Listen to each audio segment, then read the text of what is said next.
Welcome to the PHLY Sixers Podcast trade deadline special here on a Thursday, February 6th. This has been a day that many of you, including all of us, have been waiting for to find out what the Philadelphia 76ers will do while the season hasn't gone according to plan.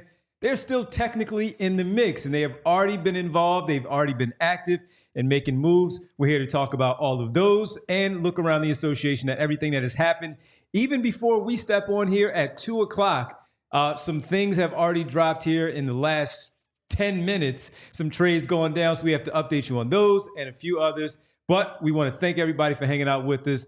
Presented by Bet365. Download the Bet365 app. Use code PHLY365 when you sign up. Whatever the moment, it's never ordinary at Bet365. Full house in here today. Yeah, but I missed the wearing black for a funeral memo today because I'm just looking at us on set right now like, boy, I stick out like a sore thumb right now.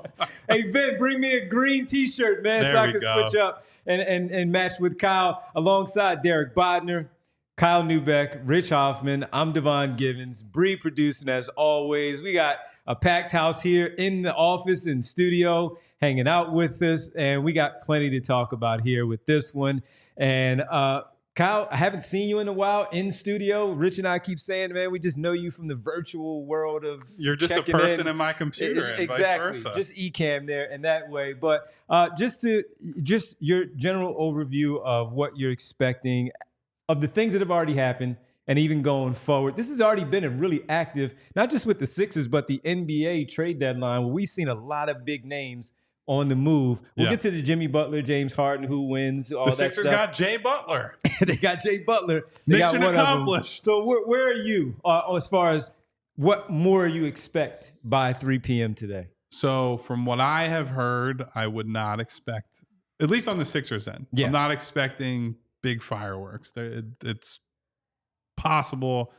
What has happened is all that's going to happen. I think we all probably have our eyes on guys like Andre Drummond and Eric Gordon because as the goal has become clear at the deadline for the Sixers, it's get under the luxury tax, right? We can talk about the buzzwords they've tried to spin it with, flexibility and playing up the Yabu angle and playing up some other stuff. At the end of the day, this is a bit of a soft retool, and they are getting under the tax. And so the further they could go would be aided by if you can send Drummond somewhere into space, or at least for a smaller contract, you can send Gordon into space to a team that needs a depth shooter right now. I think those are moves that I would guess they're probably taking a look at, but I'm not expecting anything big.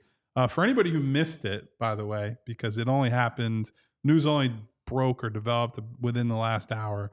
The Caleb Martin trade was amended with Dallas. So it was originally supposed to be Caleb Martin to Dallas, Quentin Grimes going to the Sixers, and the Sixers were getting, what was that, their 2026 second round pick back.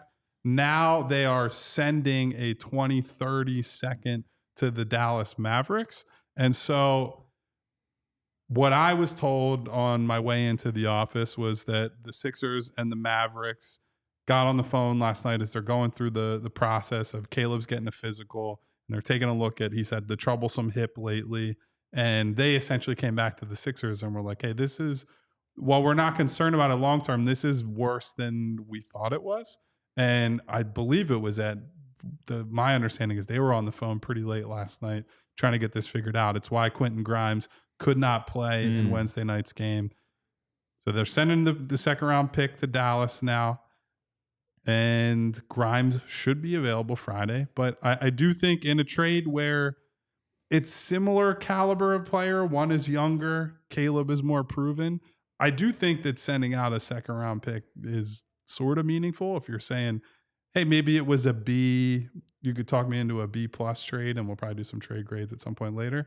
I think this takes a little bit off of the what do you mean probably? We have trade. Whiteboards right in front of us. I went around and collected them. I know, buddy. So for anybody who missed that just happened within the last hour. At least the news broke within the last hour. Yeah.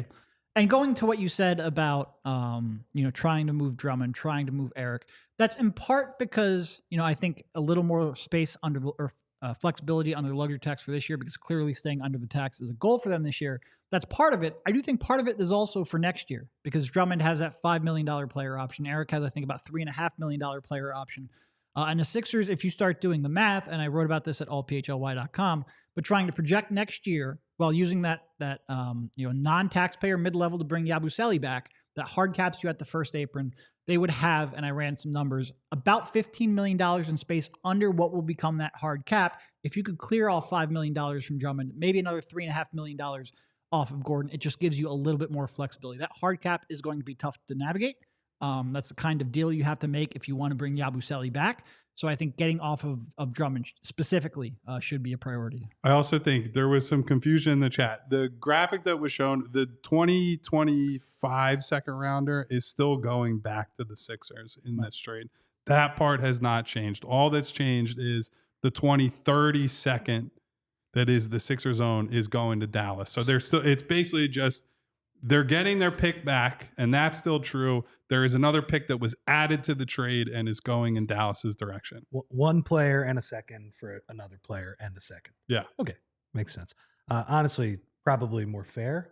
It seems like Caleb's hip and the old physical was tough. Not the first time in Sixers history that has happened. Now, that was a while ago and a few regimes ago, but yeah, I mean, probably knock it down a little bit, but when they made that trade, the first thought I had was like, wait, they're getting the pick for this too? Yeah, because they're in the same ballpark as players. I think the justification, I talked to people in Dallas, and I talked to Tim Cato over at DLLS, and he's got a great understanding of their justification behind all this. They were adding that because they felt, hey, Caleb's got a playoff track record, right? Like, this is a guy on our win now team that we feel better about, because I think Grimes has only played in one playoff run, and he stunk it up as a young guy. Just in New one York. That was series, the right? Knicks Cavs? Yeah, Knicks Cavs. So he's got basically no playoff track record. So with them trading for Anthony Davis and still being in that territory of trying to compete this year, they were paying a premium. Now that the injury stuff came out, it's more of a wash. But so I would throw this at you guys. I was thinking about it on the way over here. I think this is a great example, or it's part of the broader picture with the Sixers of they have gotten away with a lot of, I don't want to say shady, but a little bit of shady injury messaging and how they're handling injuries this year and in previous years, in part because they've been able to say, look, Joel Embiid specifically doesn't want a ton of information out there on his injuries. And so when they talk about Joel and they say he's not available tonight, but we don't know for the next game, that it's been easy to kind of pin that on him. I think Caleb's situation is an example of that probably not being as true as they want it to be, right? Because the way Caleb has been treated is it's not like they came out and said at some point in late December, Caleb Martin's out for a month and then he'll be reevaluated. Caleb Martin's out for X amount of games, then he'll be reevaluated. It's just been a lot of he's out and he's dealing with a nagging thing and shoulder shrug. We don't know when he'll be back. And now, because of the implications of his hip and what that means for Dallas, you've been put in a position where after they looked at him on the physical, they're like, hey, this guy probably isn't playing for us in the very short term, and we're going to have to do some things to get him back up to speed. So I think that shows that they've been misleading with some of these guys on the health front, and I think it's a disservice to the paying customers, the fans, and I think that's something they are going to have to reckon with at some point, because I think people are growing tired of the nonsense around this stuff. The Sixers losing a second round pick for their injury reporting feels about right. It feels like they're getting off a little easy, if I'm being honest. Yeah, it had the messaging from the start of the season even when they did tell us about handling Joel Embiid, it was not liking that. And then when other things started to happen, the mismessaging, if you will, because of them not being upfront, being candid about things that they needed to, and frustration from the fan base, being ticked off about buying these tickets, going to these games, and their favorite players not playing in the game when you thought that we didn't know Joel Embiid was going to be out for a month. We thought that it was going to be maybe a week with what he was dealing with. And yes, it was the face. He came back from that. Then it was the knee again. He gets out there and gets a little work in, and then he's back out once again. So the frustration has been there. And Rich and I even talked about this a little bit last night, even on the Paul George front. After he hurts his finger, all right, we know he hurt his finger and we knew it was a real thing. But as you talked about, he was basically going to another country to get the MRI for the pinky, for his pinky. He was going in the covered wagon that Glenn Robinson and Alec Burks took from San Francisco to Philadelphia a couple years ago. So, yeah, and we talked about that a little bit and his time off and how that was mismessaged. And is he going to be able to play or not? And I remember when it happened and we all talked about it. And then Rich and I, of course, talked about it during the games that he missed was, all right, he's probably going to miss a couple of games. It hurts. You're going to have to figure out what exactly is going on to figure out if he can actually play a basketball game with something wrapping it up between the ring finger or just simply wrapping it up with the splint that he's going to have to go forward with. And there was nothing for a while. He's just on the injury report and he's not out there. We see him riding bad GPS information, riding through the traffic with the pinky up on the wheel, right? And it was wrapped up, but okay, can you play basketball? And that was not there. So that part has been frustrating with him. And so we'll see if it gets any better as far as Joel Embiid and Paul George go forward. And now they get dinged a little bit, having to give up the second round pick for not being, I guess, a little more transparent when it comes to the Caleb Martin hip issue. I feel like a Shady Rays sponsorship is in the Sixers' future, perhaps. Shady Rays and Rothman, Shady Rays health report with Rothman. Absolutely. Yeah. Well, the funny thing about the Paul George injury is that, like, do your guy a favor, right? Instead of just saying pinky injury, which makes him seem like a wimp. He tore a tendon. Say torn tendon in his hand. I think more people would have understood. Yeah, I mean, it just seems like they couldn't even call it a pinky. They said fifth finger. Think of how ridiculous that is. That was funny. Like, yeah. That's why? Pinky. They always do that, though. Like, whenever someone breaks something in their foot, they're like the fifth metatarsal or whatever the heck it is, and we have to all Google it, and it's annoying. At least with the feet, they're not like established names for most of the toes. It's just like big toe. It's probably that people just like hear pinky and they like react like, oh, it's just a pinky. Yeah. And a pinky for controlling a basketball is I agree with Rich. Call it a torn tendon because the torn tendon is 100%. Yeah, like he has a torn tendon in his hand, and Paul told us himself last night he's going to be dealing with it for probably 6 weeks. And that's if it goes right and he doesn't re-aggravate it or do anything else to it. So, yeah, the messaging on this is just well, guess what? He didn't look good with that wrapped up pinky last night. So we'll see how that one goes if he gets comfortable with it. But I like the point, though. It makes sense in a season where just the messaging has just been horrendous from before the season all the way through for like 5 different guys, particularly with the big guy. That they do get dinged a second round pick because their messaging was bad on the Caleb injury. Pinky P. There we go. All right, Derek, and just your thoughts on what your Kyle. Of course, he said he spoke to some people. It looks like this is probably it for the day for the Sixers, but just your overall thoughts on the Sixers move so far. We'll get to Jared Butler. We haven't mentioned him yet. We'll talk about him on the other side so we can get into it a little bit more, but. Just your general thoughts on where they are today after everything that they've done. Yeah, and I certainly agree, like, in terms of big moves, not that they necessarily have made a big move, but I don't think there's any big moves of consequence coming. I think it's probably just trying to position themselves for flexibility, which, again, I actually think that there's some validity to, like, moving Drummond for flexibility because it's for next year's flexibility, not just being... And so we don't have to watch him play anymore? It helps. Because Kyle and I have both been on record on this show, like, Bona should be the third big, yeah. I think me and Rich said that too. You don't have to count us out. I think we were a little ahead of the curve. First of all, that's okay. Maybe. That's fair. That's all right. But I haven't been here. Know, Rich. I don't even know who you are anymore, Devon. But no, I think that needs to be the priority. Outside of that, I don't expect anything big. In terms of where they're at, look, I think they are very clearly trying to gear up towards trying to be able to use that non-taxpayer. I've been pretty vocal that the KJ move doesn't really impact that. I do think who they have gotten back, like I'm interested in Grimes. I'm interested in Butler.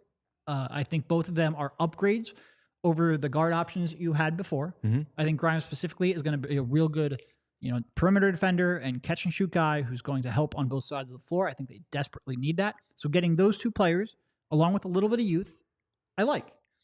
I'm a little worried, and this is really my only concern right now. I'm a little worried about their flexibility, both because matching salary they have far less of for next, not only at the draft, but in the summer next year if they want to make a trade. It's going to be a lot tougher to do that. And now by trading away this draft pick that they traded, that 2026 pick, and look, I think on value, trading away a late first round pick, because again, this was the least favorable out of Clippers, Houston, and OKC. With OKC and Houston, like you're almost guaranteed that's going to be a 28 to 30 pick. Least favorable of OKC in the that year Butler trade 2026. apparently just went official, by the way, and Pete Nance has been waived by the Sixers. I believe Sixers Adam reported that earlier. So I think actually trading 1 first for 4 seconds, because if you look at those seconds, all of those seconds right now have a chance of being in the 30s. So you're trading 1 pick 28 to 30 for 4 picks in the 30 to 40 range. I'm 100% okay with that. My only concern is with the Stepien rules. Now you don't have a pick until at least 2028 that you can trade, because it's there is that the value of that OKC pick was not to make a selection. It was not even to use as a trade chip. It was to open up the chance of you trading your 2026 pick, which now they cannot do because of Stepien rules. So I think that, combined with the lack of tradable contracts, I think they're less flexible in the summer. They're a little more boxed in on, all right, they're going to try to bring back Yabusele, or at least use that non-taxpayer mid-level and stay underneath that. And I think for people who are looking at it like, I want to bring back Yabusele, that's great. And I want to bring back Yabusele too. I just worry about the lack of flexibility, which is funny because they're trying to spin everything as flexibility. I think they're way more inflexible now than they were 2 days ago. All right, we'll talk more about the flexibility, the numbers game overall, what it means going forward. We'll get to all of that a little bit later. Pete Nance, again, waived by the Philadelphia 76ers. We'll discuss it all at 42 minutes away from 3 p.m. when the NBA trade deadline comes to an end. We'll give our grades a little bit later in the 3 o'clock hour as well, as terms of the Sixers and maybe some of the bigger moves overall around the association. This is the PHLY Sixers NBA trade deadline special. We're hanging out with you until 4 o'clock, 2-hour special right here on the PHLY Sixers Podcast presented by Bet365. Bet365, our big sponsor, of course, here on the show. As always, our presenting sponsor, all you have to do is download the Bet365 app. Use code PHLY365 when you sign up. Whatever the moment, it's never ordinary at Bet365. We got the big game coming up on Sunday. And if you want to get involved in that, the place to be is with Bet365. And they have over 90 million users worldwide. I am one of them, as we give you the pregame picks before every Sixers basketball game. Live streams of over 780,000 events each year with early payouts across the NBA, NHL, NFL, and the MLB. So you want to jump in. They have pioneered the live in-game betting, making it very easy for you to adjust your ticket. If you see something happening in your particular game that you're watching, or maybe you're following it on social media, on one of the other websites there that are giving you the scores for the games, and you see something tracking a certain way, that live in-game betting comes in handy at Bet365, so you can adjust how you want to move forward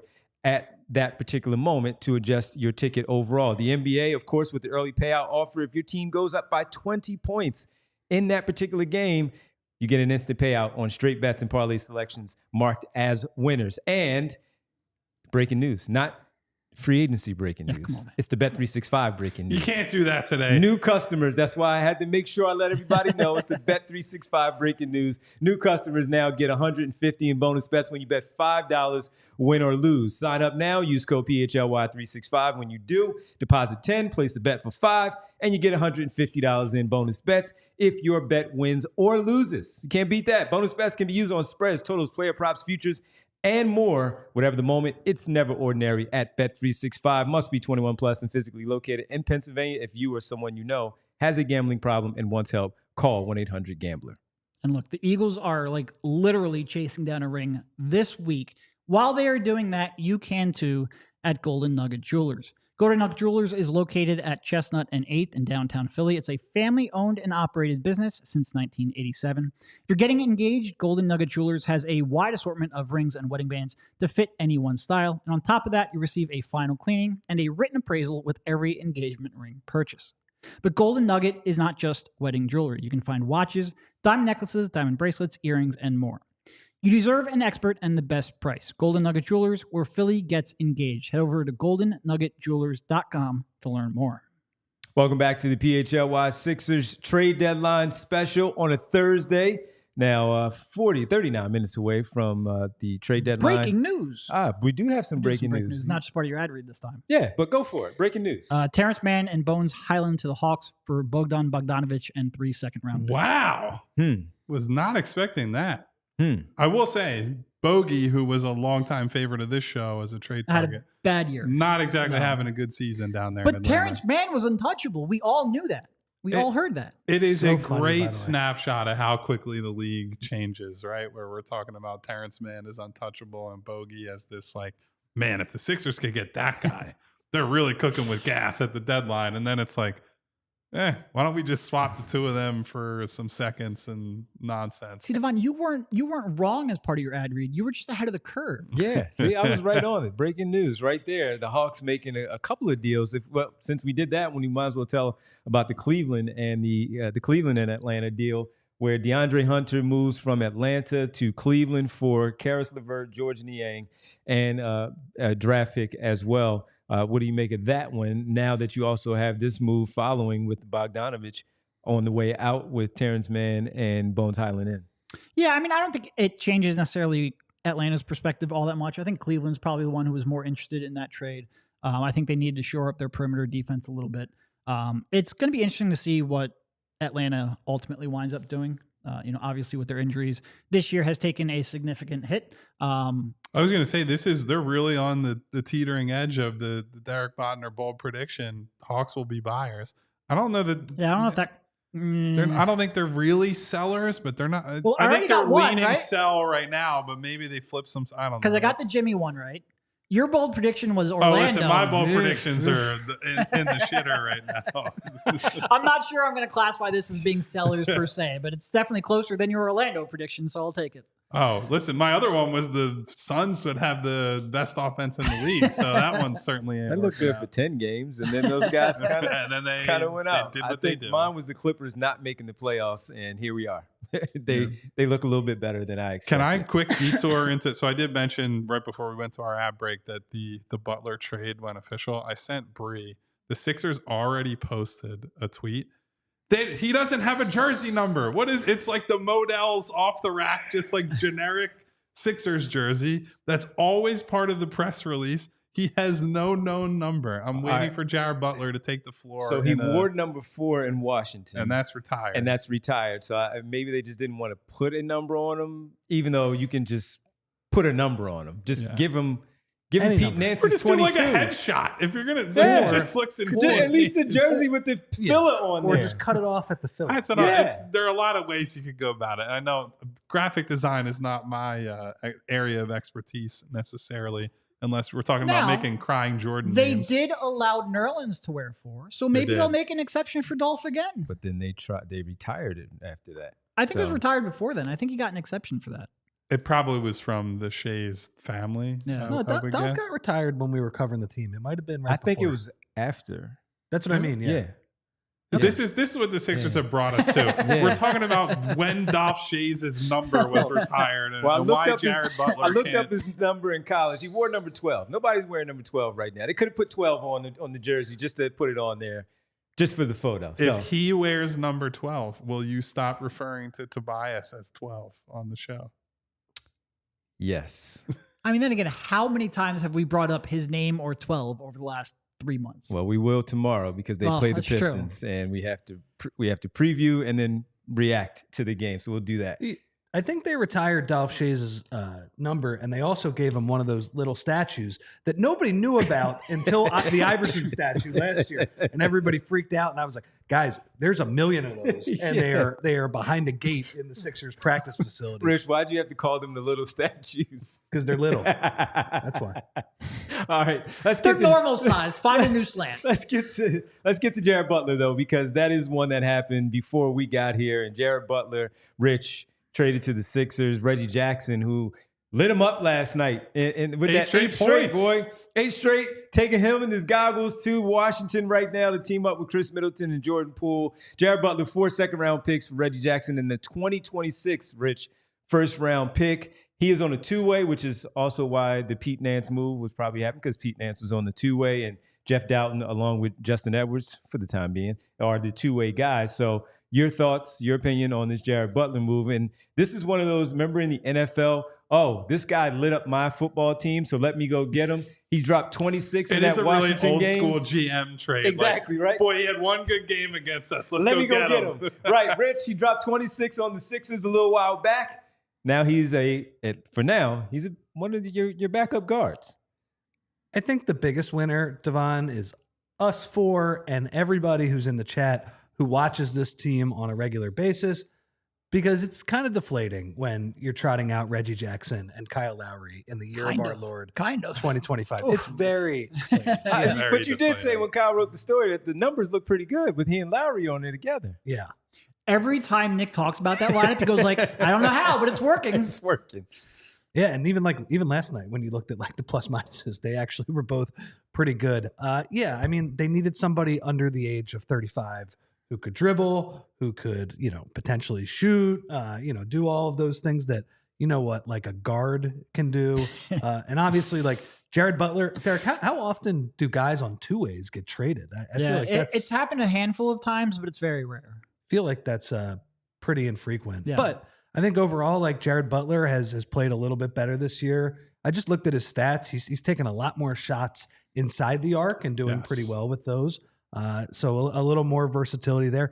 Obviously lit the Sixers up the other night. So no, not a world beater, but for a team that was so old and just so slow and old, I'm not saying Jared Butler is like this crazy athlete, but he will be an interesting new guy to look at over there, and also somebody who, at least could ostensibly play better basketball as the years go on. Yeah, it's taken him a little bit to find his NBA niche. And Rich brought up a great point. It was part of the article I wrote earlier today.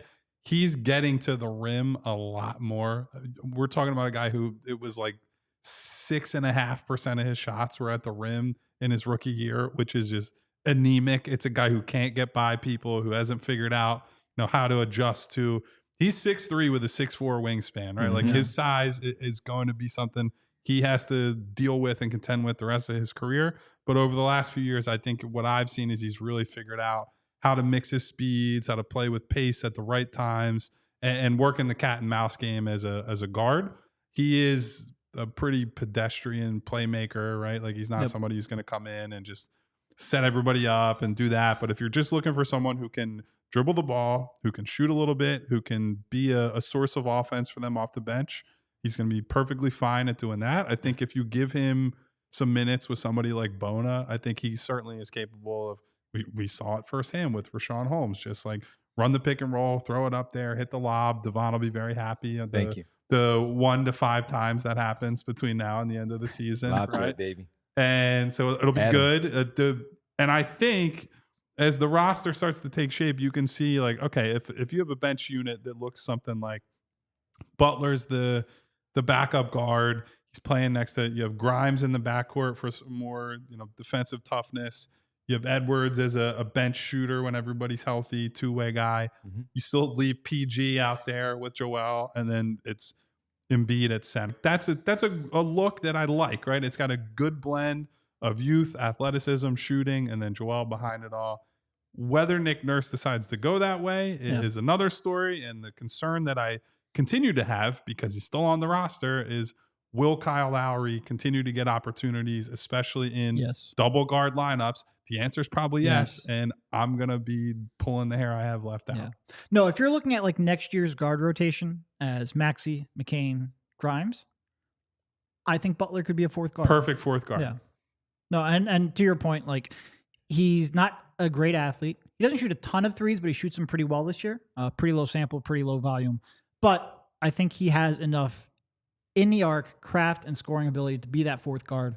Like Kyle said, not a great passer, but I do think he is a legitimate rotation guard. I think he's proven that. Man. Well, I would prefer. So when you look at Jeff Doughton as the other two-way guy, and we've seen enough at this point. We know what that experience. Indeed, we have. We know what that experience is. So if he does decide to go away from Kyle Lowry at times, and Kyle Lowry has also been injured and on the sideline quite a bit, and you've had to lean on Jeff Doughton a little bit for those minutes. I would prefer to see what it looks like with Jared Butler out there. As you guys talk about him not necessarily being a guy that you're looking to to facilitate and do all that stuff, but he can score the basketball. He can score at that size. And we have seen far too many times with this basketball team, whether it's Doughton, Jackson, or Lowry, where they have had to, for whatever reason, if Tyrese Maxey's not on the floor, where they have had to, with under 10 seconds, find a way to figure out to get away from their defender and get a good shot off.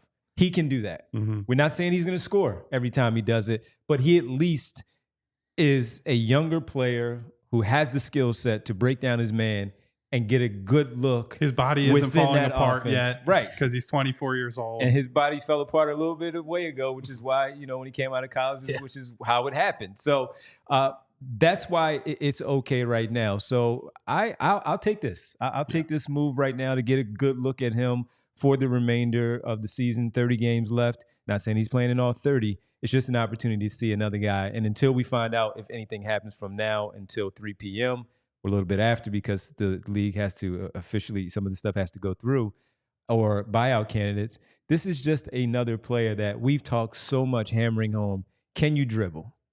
He can dribble. And that at this pretty stage important of the season, for a 6'3" guard. That for that 50 is games bar. and we have to talk about can you dribble? Right. The bar is very It's low. wild that we said that, and not all of the Sixers players clear that over the years. Not all the Sixers guards clear that over the years. He can dribble. He can dribble and score. So, you don't want to put too much pressure on him because it is the product of low expectations because of what Devon said. Man, that Jared McCain injury, I know Jared McCain could have hit the rookie wall and it's still a disaster because they just have not had any playable guard depth behind him. And you have this kind of found money at the beginning of the year where you say, man, this guy's he's pretty good. He could be a core member of this team. And to have that taken away, just what a severe drop off to what they've gotten off the bench over these last few months. It is part of why I really like the, in theory, Grimes fit, because he's got just enough creation juice that you ask him to attack somebody off a closeout, he can do that. I'm hoping, I know it's not going to happen, hoping that Lowry will get relegated to the, Coach Lowry sticker on his jersey or jacket or whatever, and he's sitting on the bench alongside Nurse, because you're no longer at a spot where you say, to get shooting on the floor, we have to play these really small guys, and you're still pretty good defensively as you add the shooters around them. Just let Butler. The thing is, and we saw it with McCain, even though McCain was much better than expected as a playmaker, you don't have to be this dynamic pick and roll maestro playmaker when Joel Embiid is on the floor, right? You're just doing the basic setup stuff and you're attacking when necessary. They have a handful of guys who can do that now. So is their ceiling super high? No, but I do think they have guys that make sense with what they need around these guys. I do still think, even though they have more guys who can dribble, they really don't have a lot of great instinctive passers and playmakers and point guards. And I think that, along with the fact that Kyle's just Nick Nurse's security blanket, I think that might end up leading him to playing more than Kyle. And I think most of us probably want. Yep. All right, let's take a quick break, a little pause here, come back. We'll get into a little more Sixers stuff and also go around the NBA and see if there's some things that has not happened yet that we need to get to some of these big names that have not been moved. Yes, the ones that have been moved, but the ones also, one in particular that I think most of you know I'm a big fan of, and Kyle and I will probably argue about that in the summer. But for right now, that's a big name that we'll probably have to discuss here on the PHLY Sixers trade deadline special on a Thursday, 25 minutes away from 3 p.m. and the end of the deadline. Will the Sixers do anything else? Any more big moves happen? We'll discuss it here on the PHLY Sixers not post-game, trade deadline show here. So used to doing post-game shows. Presented no by, other shows exist. Presented by Bet365. Hey everybody, it's Adam Mares and Tim Legler from the All-NBA Show, which you can watch live 4 times a week on our YouTube channel or subscribe wherever you get your podcasts. And even better, this Monday night from 8 to 10 p.m. Eastern, you can do a watch-along with Adam and I as we're watching NBA games happen. It'll be at playback.tv/All-NBA Show. We're going to be bouncing around from different games, hopefully catch some great finishes, and it'll be just like you're sitting at home with Adam and I watching games, so make sure you check it out. Make sure you visit that link right away so you can sign up and set alerts so you won't miss anything. We're going to be doing these for the next month. You can ask questions directly, but also hear our commentary live. You're not going to want to miss it again. That is playback.tv/AllNBA show. And guys, now let's talk about our friends at TrueMark Financial Credit Union. Did all of that holiday shopping leave you with a credit card balance that is weighing you down? Now think about this. What if you could pay it off faster and with zero interest until 2026? It's true. TrueMark Financial Credit Union is offering zero interest on balance transfers for 12 months, so all of your payments can go towards reducing your balance and not just covering the interest. Here's the play. Transfer your existing balance from another institution to a TrueMark Financial Visa credit card and take advantage of this amazing offer. But you got to hurry up. This offer, it expires on February 28th. So if you're interested in earning rewards, cash back, or simply prefer a low rate for everyday purchases, with TrueMark Financial, you can choose the credit card that best fits your financial needs. Visit TrueMark.com/compare for full details and to apply today. TrueMark Financial, a federally insured by NCUA equal opportunity lender. Terms and conditions apply. All loans subject to approval, and a 3% balance transfer fee applies. Standard rates apply after the promotional rate. And when you save all that money with our friends at TrueMark, what are you going to use it on? I would recommend a great pair of shades from our friends at Shady Rays, because it might be cold here in Philadelphia, but it is never too early to start thinking about the summer, the sun. Our friends at Shady Rays are helping you get in the right frame of mind with their premium polarized shades that won't break the bank. Their sunglasses have durable frames, crystal clear optics. They are the perfect choice for all outdoor adventures. And oh, by the way, if you are still concerned with the winter and winter activities, if you're a skier or a snowboarder, Shady Rays has a brand new collection of snow goggles to help you see clearly and look good on the slopes, because let's face it, everybody, you want them to work, but you want to look good as well. They are available in both adult and kid sizes, and with so many colors available, you can find a pair that's perfect for you. Maybe even, I don't know about Sixers colors, but maybe some Eagles green heading into the Super Bowl this weekend. Here's the best part, everyone. If your shades ever go missing or take an unexpected hit, they have the best protection in all of eyewear, every pair backed by their lost or broken replacement program. And if you don't love the shades, you can exchange them or return worry-free within 30 days. No risk shopping with Shady Rays. PHLY viewers and listeners, go to shadyrays.com and save 35% off of polarized sunglasses with the code PHLY. Over 300,000 people have rated Shady Rays 5 stars, so use code PHLY today at shadyrays.com. Welcome back to the PHLY Sixers trade deadline special here on this Thursday. And Kyle, before we got underway, we were talking about one big name, not Sixers related, but just kind of, thinking a little bit. Just your mind is working a little bit when it comes to Kevin Durant. Whatever the heck is going on, you saw a report from ESPN stating that it's a mess going on. A weird locker room, although the well-respected Suns reporter Gambo out there in Phoenix has said they are done and they are not moving Kevin Durant. I guess we'll just see if anything changes in the final 21 minutes here. What is going on there? It's a really weird. The most confusing rumor of the whole deadline was the Suns being. We know that Jimmy Butler wanted to be in Phoenix. It was the worst kept secret in the league. A lot of smoke there. But then when the rumor emerges where it's like, maybe they'll trade Kevin Durant and bring back Jimmy. It was like, for what? What's the point of the Jimmy Butler, Bradley Beal, and Booker are going to go out and that's your team with Nick Richards? Listen, you and I have had some gaps on our Kevin Durant evals and his place in history and whatnot, but Kevin Durant is still an insanely good basketball player. Durant. So all the stuff that was out there, I did not understand. He really is the only big, as far as we know, outstanding piece at this deadline. And they still shipped off their unprotected 2031 pick to help facilitate a trade that never happened. That's a trade that you make when you know another trade is happening and you need to break that up into pieces and send them to different places. That's the most valuable pick traded since Billy King. That is incredible. Shout out Billy. So, I mean, Billy was listen, very we were helpful talking for a about few of my doing grades. stories. Yeah. Here's my grade for that pick exchange for the Suns.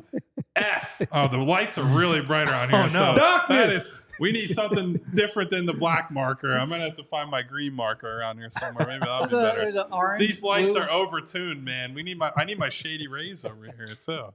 Trust Anyway, us, you it's, guys get the point. Everybody. Nah, man, but yeah, the Phoenix Suns situation is just look. You weren't wrong when you made your bold prediction of, man, this offense is going to be really good. And if you are going to trade for Jimmy Butler, you would think, yeah, you team him up with Kevin Durant and Devin Booker, and you figure everything else out.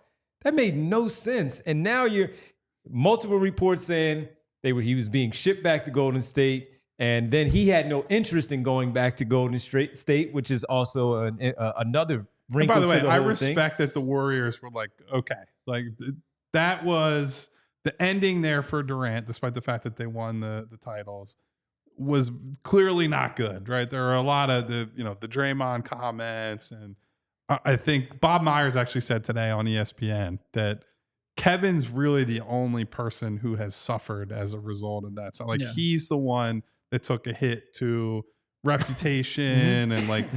I know the titles cement him for like the banners are going to still hang and it'll say on his resume, but like he's the guy that people look at as, oh, those are not fake titles, but they don't mean as much. And the Warriors climbing the mountain again and winning the one without him after he left drove the point home that it was like, yeah, you got those titles, but you were the core of the team that won them did not really include you. So even though he was a Finals MVP. Listen, I get it.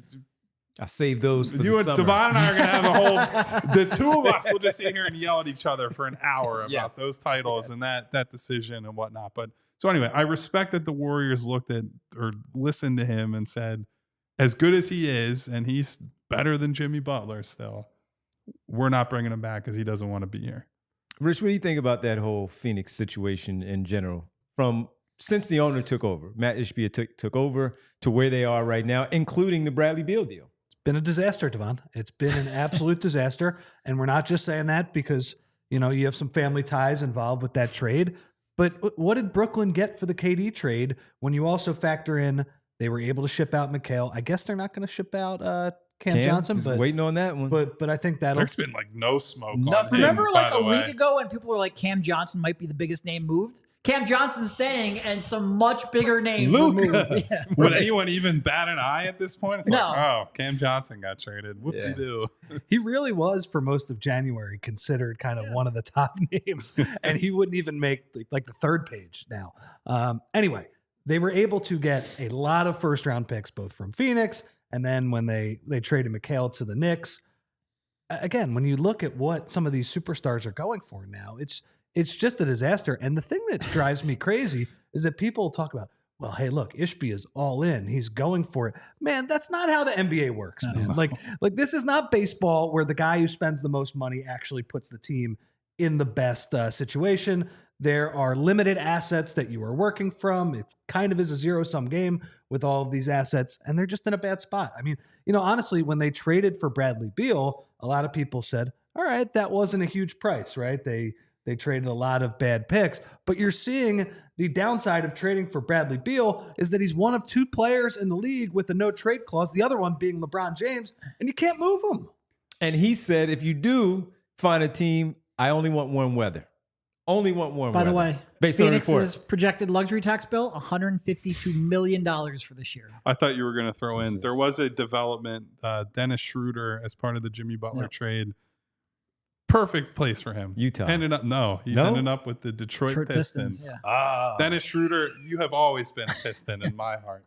Can't stand him. Devon is not happy with we him. were talking about him in the locker room a little bit last night. I was like, boy, if they took him on in Richard some and I way was talking. I was season, like, I was like, they're probably desperate enough to need guard help, but maybe not that desperate. Well, Devon said last night, he was like, would you take him? Because I would not take him. And I said, because of what we're looking at on a nightly basis with Jackson and Lowry, I would take him. But I'd rather Jared Butler. Jared Butler's okay. That's better. Yeah, Jared fine. Butler's also more from the Atlanta Hawks, according to Shams, trading Cody Zeller and Houston's 2028 second round pick to the. And this is a trade right out of Josh Harris's heart because this gets them under the luxury tax once again.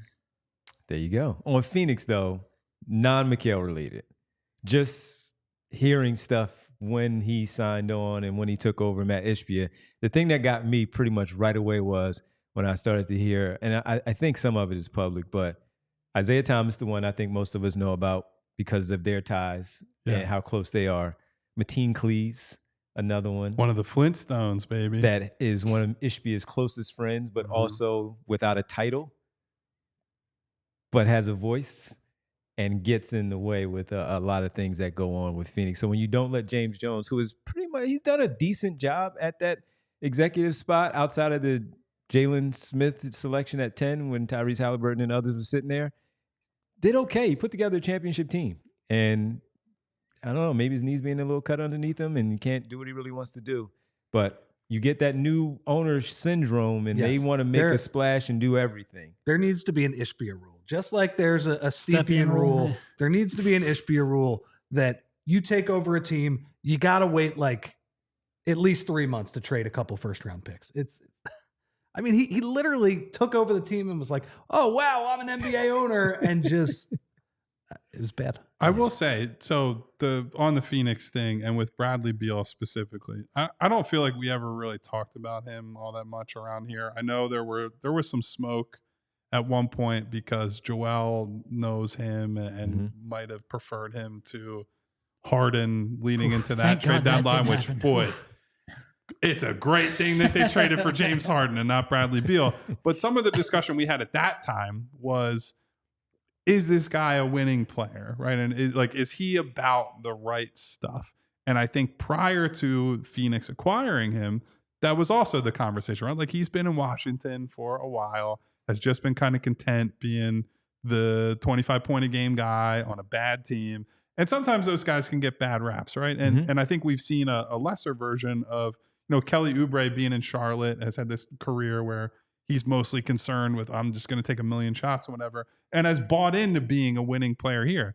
But what Bradley Beal is telling you with his words and his actions while he's in Phoenix is like, yeah, maybe he just doesn't care about the right stuff. He's someone that he got his big deal, and great for him, very talented basketball player. But now is just like, well, my family's here and I want to be in warm weather, and I just don't care all that much about the stuff at the end of the road, the championships and the competing for all that. And so in that sense, I do think the Kevin Durant smoke makes a little bit of sense, because whatever you would say about KD, if you're a KD skeptic or hater, guy wants to win, right? And he wants to play basketball at the highest level for as long as he can. He's the one thing I believe in my heart about him. He loves to hoop and he loves to try to go out there and win at the absolute highest levels of basketball. So I would imagine he's probably looking at that situation and saying, I don't know, writing's on the wall. If this is one of our core three and we don't have much we can do outside of that, exit door is looking pretty good for me right now. Yeah, just a mess going on there with the Phoenix Suns, but they still have 12 minutes to figure something out when it comes to the Phoenix Suns. And Nick Richards' moves was their big move.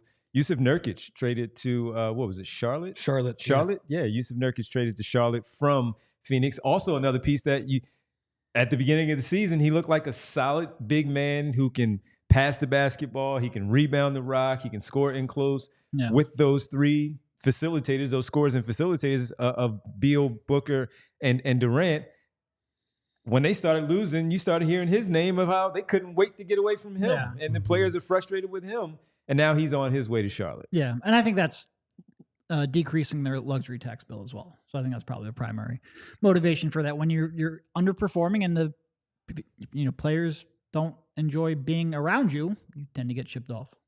Yep. So Cody Martin and Sixers legend Vasily Micic. Yeah. I was like, who are we? I forgot that he was included in that trade. I was like, what Sixers legend are we referring to? Going to the Suns with the 20s. My guy. He's pretty rough. Oh, he was your guy. He was real fun in round pick. Yeah. He was my guy 10 years ago, but he's been pretty rough. Yeah, he's been rough in years. Yusuf Nurkic in the 26th first-round pick to Charlotte. Like 34% or something like for that deal. Yeah, listen, if we go back through I liked this guy 10 years ago when he was playing in like the ACB we don't need to relitigate that. It's like, man, Teo Maladon. That's a summer show, man. Really good. That's a summer show. Who was your guy? At that time? By the way, you trade for Nick Richards in a separate deal Nick, and you do the same team and the same kind. Why not just do all of that at one point and just get it done? It's a fair point. Yeah, I mean, it was last week. Why not just do that? By the way, Got it another appears that the Schroeder piece, KJ Martin and the Sixers deal might get somehow tied into that, because it appears, this is according to Jake Fisher, KJ Martin along with Josh Richardson and a 2028 second are going from Detroit to Utah. It was, I mean, the KJ trade was the only one the Sixers haven't announced for 48 hours. So Yeah. you knew that they were trying to tie it in somewhere. A lot going on, everybody. There's only so much cap. cap space out there. So you've got to, Danny Ainge just sitting there like, sure, give me all your contracts. Well, he was ain't a little, doing he anything. was a little disappointed he was included in that Lakers. I really enjoyed Mavericks that detail. Hey, by the way, this is part of the Luka deal. You're to the right. Lakers. He found Yeah. out like 30 minutes before everyone else did. You're listening to the PHLY Sixers Podcast. Derek Bodner, Kyle Newbeck, Rich Hoffman. I'm Devon Givens. Bree with us as well. All of you, we appreciate you hanging out with us on a special start time, 2 p.m. We're going until 4 this afternoon with this trade deadline special. We have about 9 minutes to go before things come to a close, and we'll see where the Sixers fit into that Jazz Pistons deal with KJ Martin and all of it. So, Kyle, last night during our show, we were talking about the Jimmy Butler deal that finally went down. Kevin Durant not going, but Jimmy Butler giving up his player option, signing a 2-year extension for $121 million to go team up with the Golden State Warriors. As a result, Wiggins, Anderson, and Schroeder in the mix of it all. Going to Miami, Schroeder now rerouted to the Jazz and the Pistons. I don't even know all what to kinds make of of the stuff. non-Warriors component of this trade, because it's such Right. a monstrosity. Jimmy at this Butler point. finally in Washington. We'll get to the who wins the championship belt between he and James Harden, of who can be the more frustrating guy. Well, he didn't end up in Phoenix, so I would say score 1 point for James Harden, Score 1 point, because 'cause he he did- has gotten exactly where he's wanted Very to go true. every single time. Very true. Respect the GOAT of trade requests. But he battled, yes, he did. and he won against Pat Riley. But your thoughts on Jimmy Butler to Golden State? So I'll say I probably owe some apologies to Golden State's front office, because I spent most of this week saying, boy, they're pulling the Danny Ainge special, where they're just doing the, boy, we really want you to know that we're working hard to try to do something. And I figured they were going to come up empty and make a move of little consequence. This is certainly a move of consequence, as is the $121 million extension that they handed Butler the second that they made this trade, which, whatever. I have my thoughts on that. But I'm a little bit split on this one. I think they have a lot of, I know it's easy when you start with a baseline of Steph Curry, but you now have Draymond, Jimmy, and Kuminga as 3 of your guys that'll be like core pieces, playing crunch time, starting games together moving forward. Negative spacing From those guys. And I get, like, look, Jimmy is still a great playoff player from what at least the last time we've seen him in the playoffs. Been a little bit. It has been a little bit. I would be concerned, as I was even 5 years ago, about how much mileage is on him and how he's going to last. But I think it's at least something for Steph, where, like, I was getting a little sad, honestly, as a basketball fan, looking at that situation in Golden State, where Steph, if he retired tomorrow, would have one of the greatest resumes in basketball history, iconic, league-shifting player, all that. But you're looking at him playing at a still really high level in his mid to approaching his late 30s. And just some of the guys that are in that rotation, you're looking at, like, what the heck are they doing for this guy? So I like it in the sense of, you get Steph a real number 2 option, someone that when he is on the bench or he's injured or whatever, Jimmy can run the show and do a lot of things. And I think you could probably do some interesting 2-man stuff with the 2 of them. On the other hand, Draymond Green and Jimmy Butler, after the first bad stretch of games, I'm not sure there's ever been a higher probability of an NBA teammate murdering another one, and that being a mutually assured destruction situation. Way, you don't know which one it's going to be. Well, that's like, it's like we have nukes and Russia has nukes and some of these other countries around the world. Maybe it's like that. It's the mutually assured, hey, if you launch one, I'm launching one. So maybe that's the logic behind it for the personality fit. But look, Jimmy's a gamer. He's somebody you want on your side in playoff moments.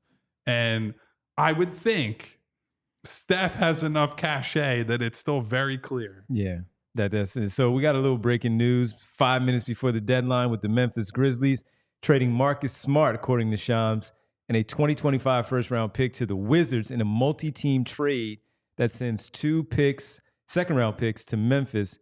And Memphis creates roster flexibility with the move. And there was apparently somebody saying that Myers on ESPN was saying that Memphis was trying to get Kevin Durant before the deadline as we're talking about it. So we'll see where that one goes. But what? Yes. So Marcus Smart to the Wizards, and I'm sure he can't be thrilled going to the Wizards, but Marcus Smart to the Wizards, he's going to team up now with Chris I'm already Middleton. seeing some people saying buyout. Marcus Smart has another year for $21.5 million. Yeah. He ain't getting bought out. Yeah. But He's going to collect that check until Makes sense, at least next season, and then maybe he's a buyout. Unless they waive him, which he still gets some money. But why would you waive someone with that much money left? You got to try to trade him. he hasn't been able to stay healthy. He hasn't been able to stay healthy. Honestly, credit to Boston for getting away from that. Getting off of him before he just completely fell apart. Yeah. It's so underrated in how good they've been recently is that Brad Stevens, man, he knows when to sell high. Robert Williams and Marcus Smart being the two ones that are just, it's unbelievable. Another one, Shams, Clippers trading Kevin Porter Jr. to the Bucks for Marshawn Beauchamp. And so Earth-shaking. Yeah, a little swap there. Cool. They can have both of them.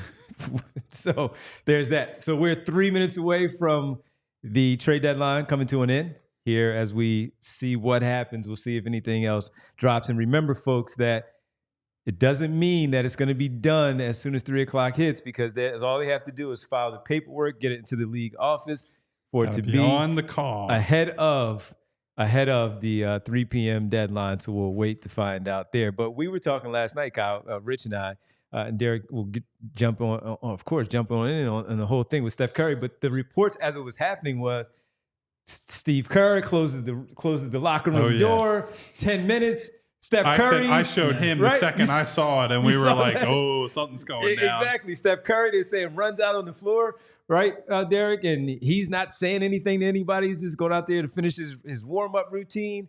And then, boom, the Jimmy Butler thing happens, and it goes that way. So Memphis just made another trade. Keep it going. Jake LaRavia to the Kings. Something bigger is happening. Because these are just like, yeah. Bob Myers on it? Kevin Durant? I don't know, man. And again, as a reminder, Jake LaRavia is okay too. Yeah. Not every deal has to be announced by 3 p.m. It just has to be submitted. So which is why we will be on the air for a while after the deadline. You can tell he was typing when I was talking when I said that 2 minutes ago. I mean, LaRavia's playing. He's playing decent. 21 minutes a game, and he's played in basically every game for them this year. That's not an inconsequential player that you're just like, take this guy for free. Yeah. Bob Myers knows people. Listen, man. Bob Myers knows people. Something's going down in Memphis. And I will say, if it is a KD thing, boy, that would be Kevin Durant with Jaren Jackson. Who are you trading in that scenario, though? Just Bane? All your picks? I guess it's Bane in every pick you have. But now you're sending another guard to Phoenix with Beal and Booker instead of some. I think it's well established that Phoenix doesn't really know what they're doing. So don't try to bring logic. All right, my bad. Yeah, you're right about that. All right. Shams is saying that KD won't be traded according to B Knight in the chat. Thank you, Brian Knight. Is this all just where is? I guess I probably should look at where Memphis is on like the. All right, it is 3 o'clock. Tax ducking. It is 3 o'clock. 3 o'clock officially. Pencils down. Officially, they're yes. At pencils down. 173 million before all of today's trades. Okay. So they're. Yeah. That's like right at that. I think that. What is it, tax? I should know that off the top of my head, but I don't. I think that's like right above the tax. I'm just trying to see what like with Smart, I get it because he's been banged tax line up is 170.8, so they're like $2 million above. They might be trying to duck the tax. I guess duck the tax, which is no. That kind of stinks because when they've been healthy this year, they've been really good, and that's a team that their main guys are in their physical prime years, or they still have runway ahead of them, and this should be you're trying to gear up for a run, but I don't know.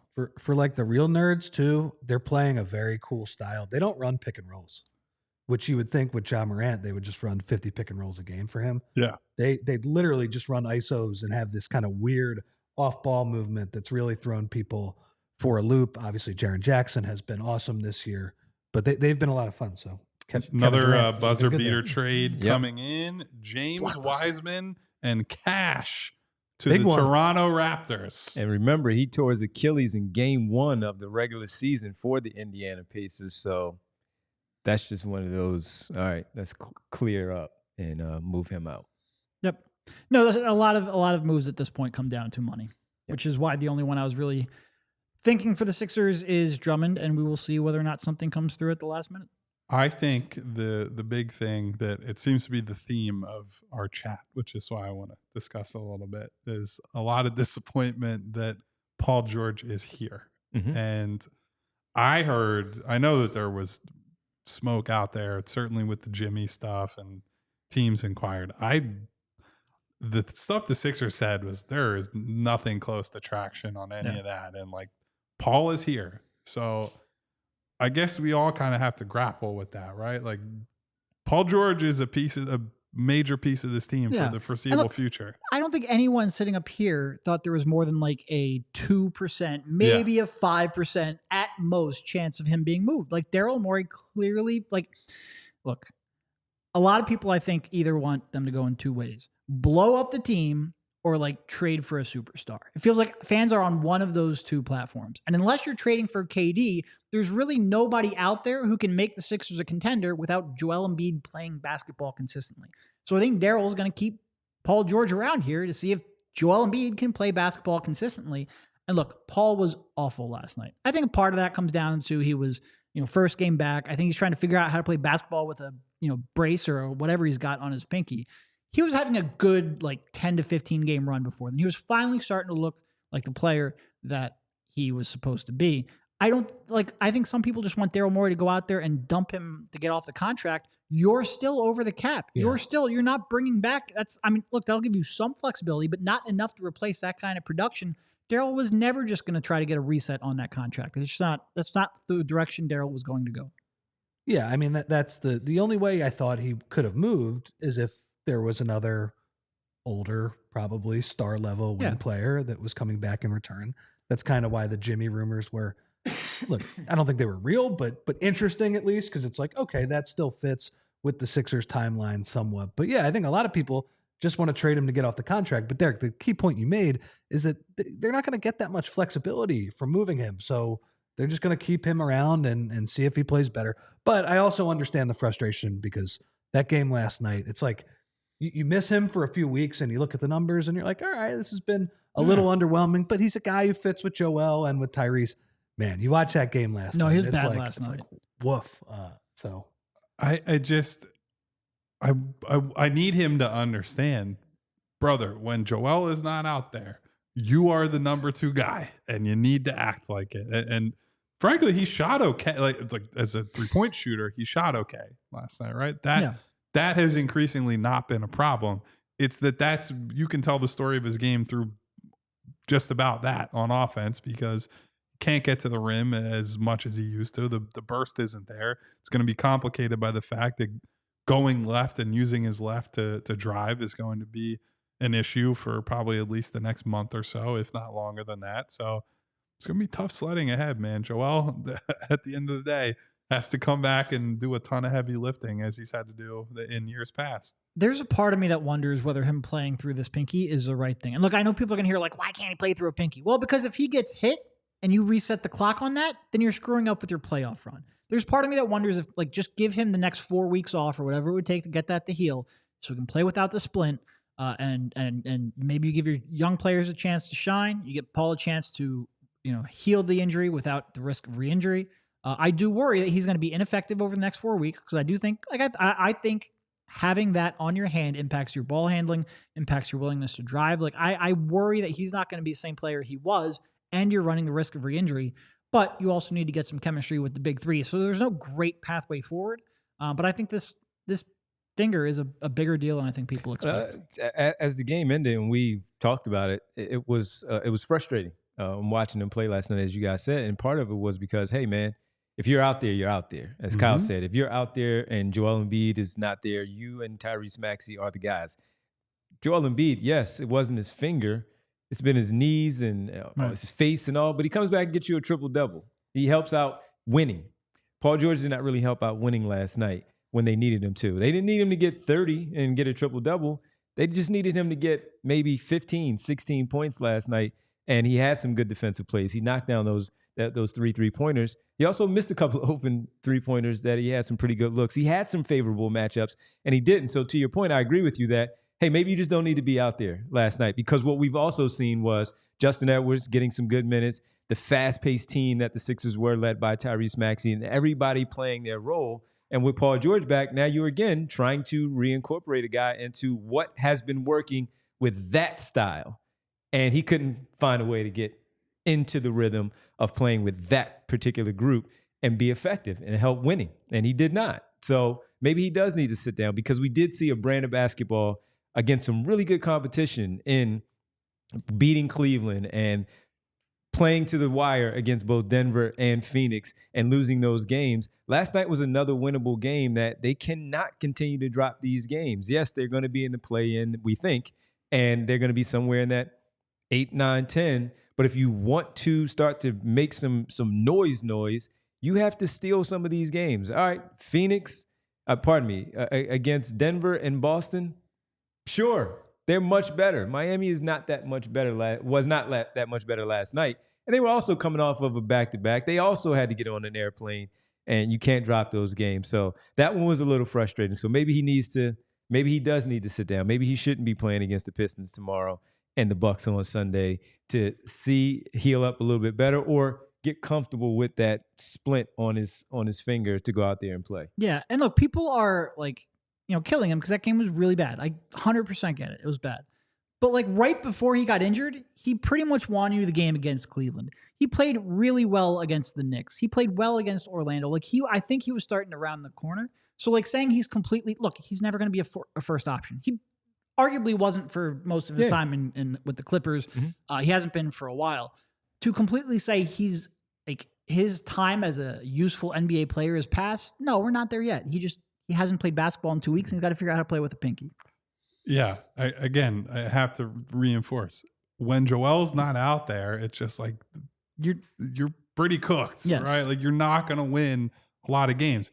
Tyrese has been, especially lately, better than expected in the Joel-less games, and he's been able to at least keep them close in games they've lost. He lead some unexpected wins. But at the end of the day, Paul George was not brought here to be the guy who for 2/3 of the season is a number 2 option. He's here to be the third option next to Maxey and Embiid. And I think if there is a pain point right now, it's the Joel Embiid extension is probably the thing that is looming over all of this, because I think for the fans, it's like, look, this season can be a lost season and this sucks and whatever, but maybe there's some relief if you just say, well, they're not committed moving forward to someone that I think they've increasingly lost trust in.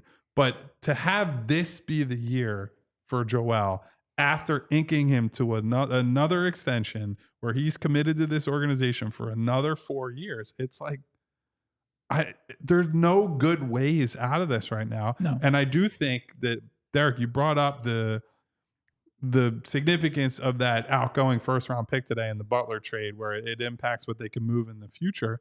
Well, you're just running out of avenues to change the team.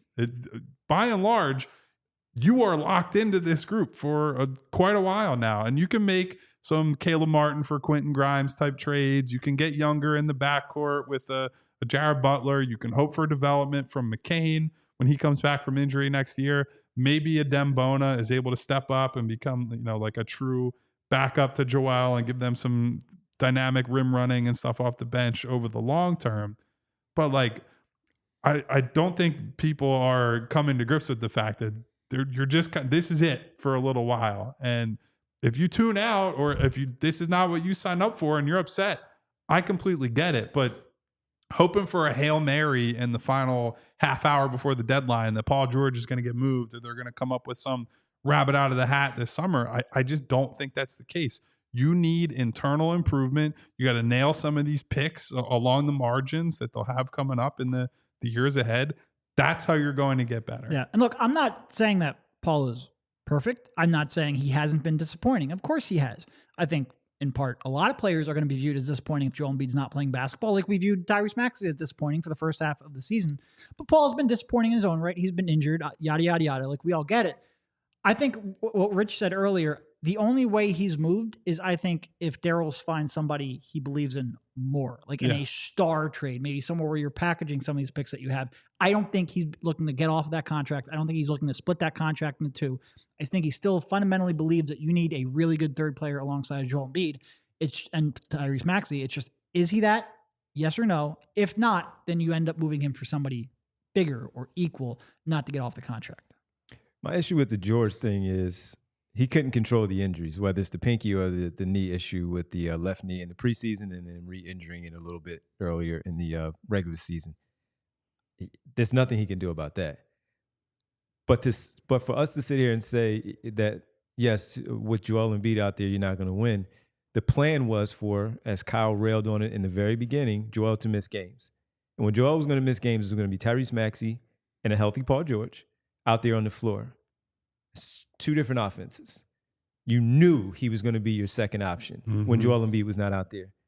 He was good enough to be an all-star level player a season ago, which is why you were willing to give him the contract, even though he was going to be the third option, but also the second option when Joel was not there. You're still supposed to win basketball games with him. I like Paul George. I championed the move. Thought it was a decent move. Still like Paul George. Wasn't looking to have them move him at the trade deadline.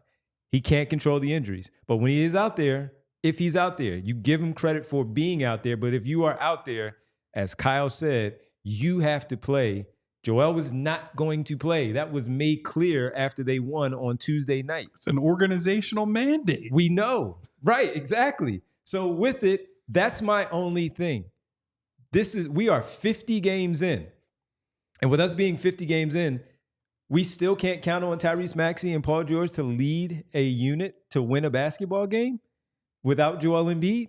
Yabusele has leveled up for far more than we thought he would be as a center for the 76ers. You've gotten the Justin Edwards play. You've gotten some other good stuff from Kelly Oubre, who's been on a pretty decent run outside of last night, and some of the others. But for the most part, you should be able to win basketball games with Tyrese Maxey and Paul George as your 1 and your 2. That's all I am saying. I'm not saying to trade him. I'm just talking about, yes, he's had some unfortunate injuries, but you should win basketball games with Maxey and Paul George. In the short term, I mean, one thing, the reason that you're not able to win those games, I mean, guys, they don't get any stops. I mean, they are they're awful defensively. It's brutal. And I understand Joel has been out for, like basically a month at 2 separate points this year. But man, like, you've been basically the worst defense in the league over the past month. And it's like, you have Kelly Oubre, you have Paul George, you have some guy, you have a Dembona who's a rookie who doesn't know what he's doing, but at least has like physical tools. It's been a disaster. And I mean, I get it. They force a bunch of steals, but they give up so many wide open shots. That's worrisome. I would say I agree with what you guys are all saying about PG. The thing I am worried about is because the mandate has been to rest Joel, to rest PG at times. Let's say those guys are healthy next year.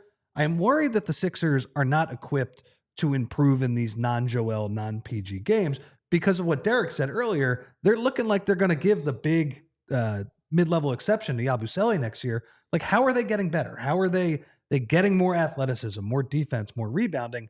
I don't know. And I'm worried about that. I mean, some of that is, okay, Jared McCain will come back and yeah, he's not really going to help with the defense, but he's going to help with your offense. And he's a guy who will help with your ball handling. maybe Yabu playing at the 4, that'll help you. But I'm just wondering, like, Grimes, if you get him back, how are they improving, the depth, the rebounding, the defense, all of those things? I'm not sure they're going to be able to. I also think some people are mad about the wrong thing. I think, honestly, if you want to take issue with what they've done on a management level over the last year and a half, 2 years, whatever it's been, it's that they allowed the Harden situation to unfold the way it did. And Harden is playing at a higher level and arguably is playing at the type of way and is the type of player that they probably need to bridge that gap with Joel, right? Where you can win games with Harden and Maxey and, figure out the other pieces around the board.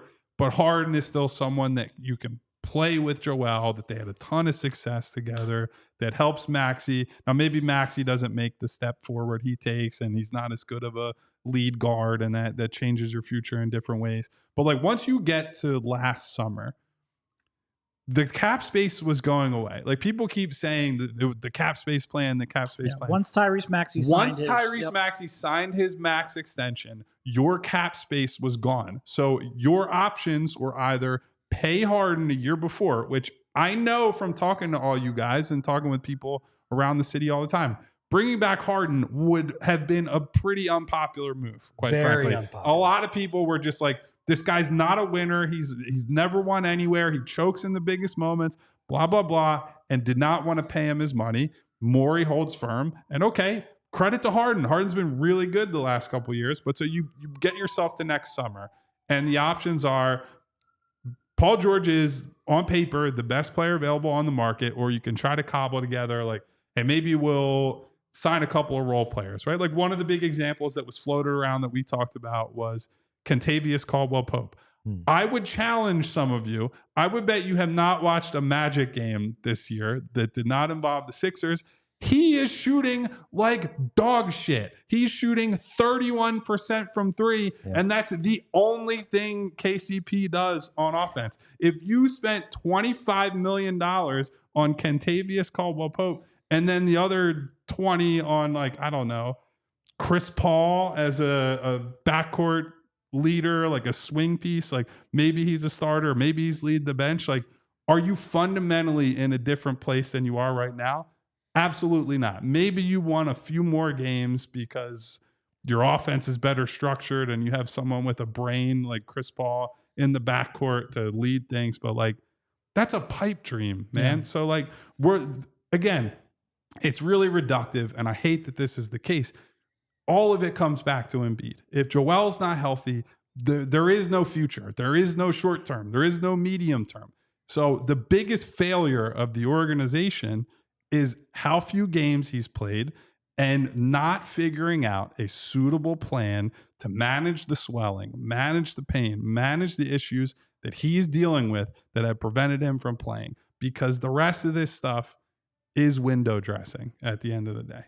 I appreciate Kyle bringing up KCP in Orlando, which again was his preseason prediction of a top 3 team in Eastern Conference who is below 500. He's been terrible. Second worst offense in the league. Buddy, I didn't say they were going to have a good offense. I mean, look, I am just giving you a little bit of grief while bringing it back to, yes, KCP has wildly underperformed. Even Harden shooting like sub 40% from the field. He's a great playmaker, and that would be huge. But I don't think anyone was sitting here saying, like, I believe in James Harden and the way he takes care of his body over the next 3 years over Paul George. Like, it just, sometimes stuff doesn't work out.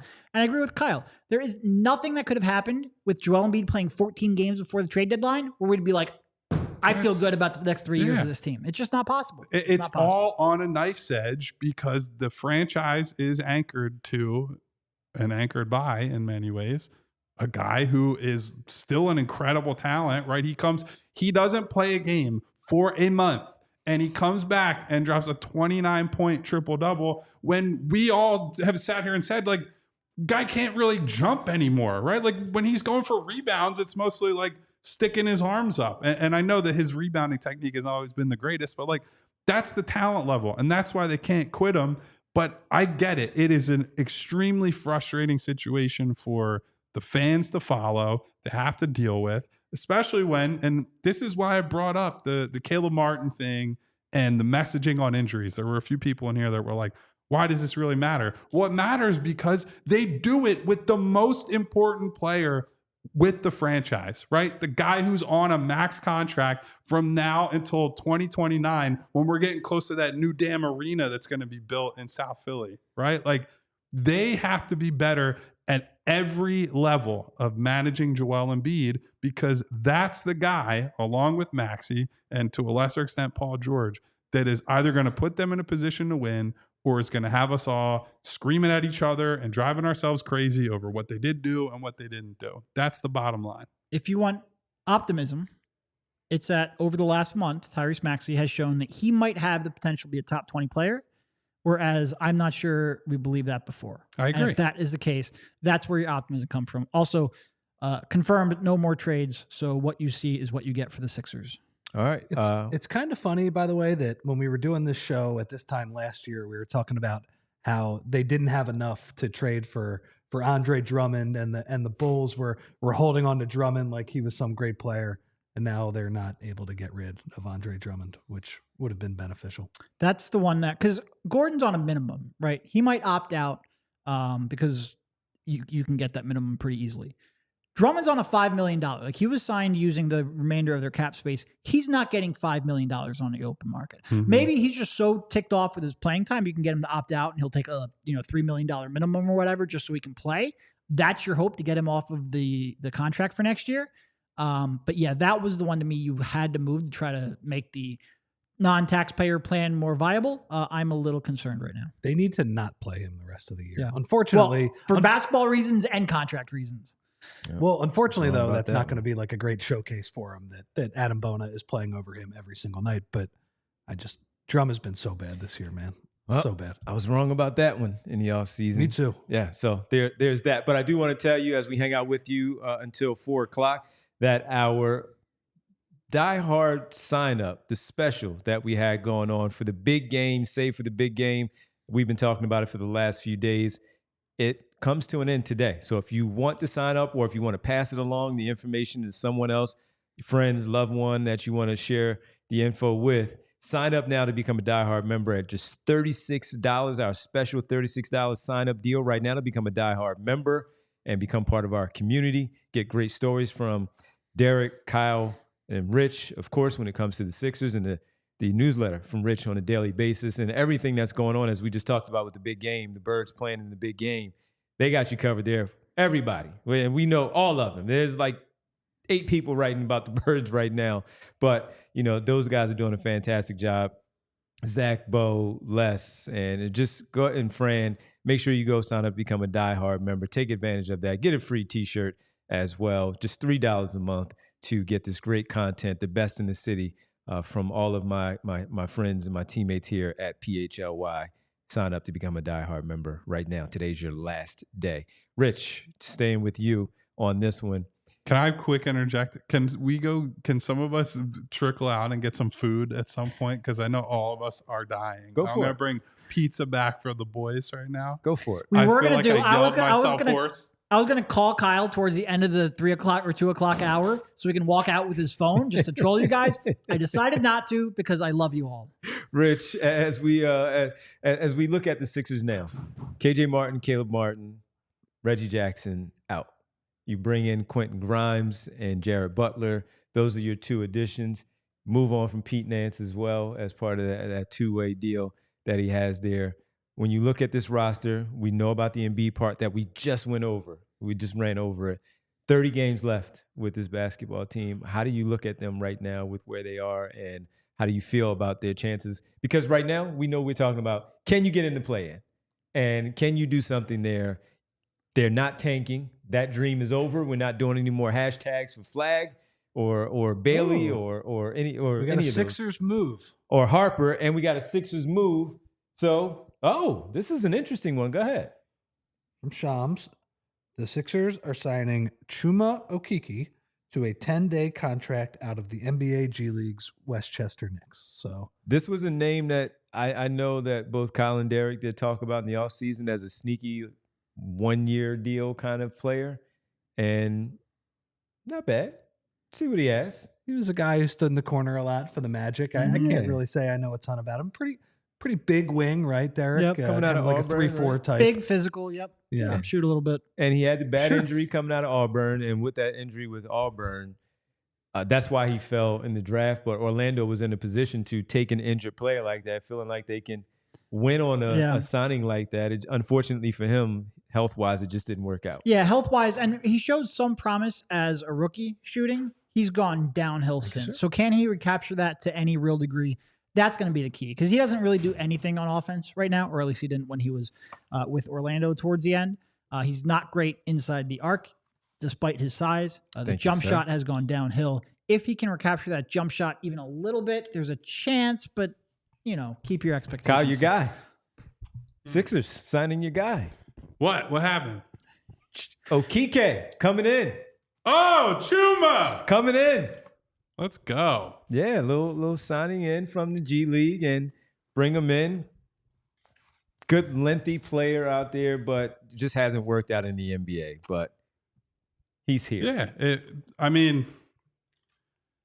haven't really seen much of him at the NBA level. It's just purely we talked about him as a lottery ticket guy, right? In the offseason, yeah. And he fits the profile of probably someone that, if we're going to try to ensure that Kyle Lowry does not play, you got to get some more wings out there on the floor. So I'm intrigued. I won't say that I'm excited, but I'm intrigued. He did shoot 36% from three in the G League on 7 attempts per game. He was with Westchester? That doesn't count. Now, I was going to get to that. We've seen a lot of players who can shoot in the G League, and that doesn't translate when they come up here. And certainly what he did with Orlando over the last couple of years doesn't give you great confidence in this shot, but he is at least willing to take him down against G League competition. Yes, absolutely. So, Rich, just to get back to my initial question of seeing the moves that they've made, players going out, 30 games left in the season, just your thoughts on where they are for the remainder of this campaign. I think they're roughly in the same spot. I like the Grimes and Butler moves where you're getting a bit younger at those positions. So I like that. Question for Derek, because we talked about this on the show last night, Devon. We talked about really the only benefit of the KJ Martin move was in terms of team building and in terms of flexibility. As Kyle pointed out, not a lot of flexibility with that move. You probably actually heard it when you're moving 2 picks and tradable salary that you could have just waived at the draft anyway. But the one thing we talked about is expensive buyout guys. Yeah. That could be a possibility when you get under the luxury tax. Derek, do you expect them to be active in that market? I mean, it's funny. We talked about Lonzo Ball before the game, and then he gets signed to an extension as we're watching that slop last night. So. Yeah. Also, not that it needs it because Shams is Shams, but I did get it confirmed that he is on a 10-day Chuma. I'll take it. Yeah, whatever. I'll take it.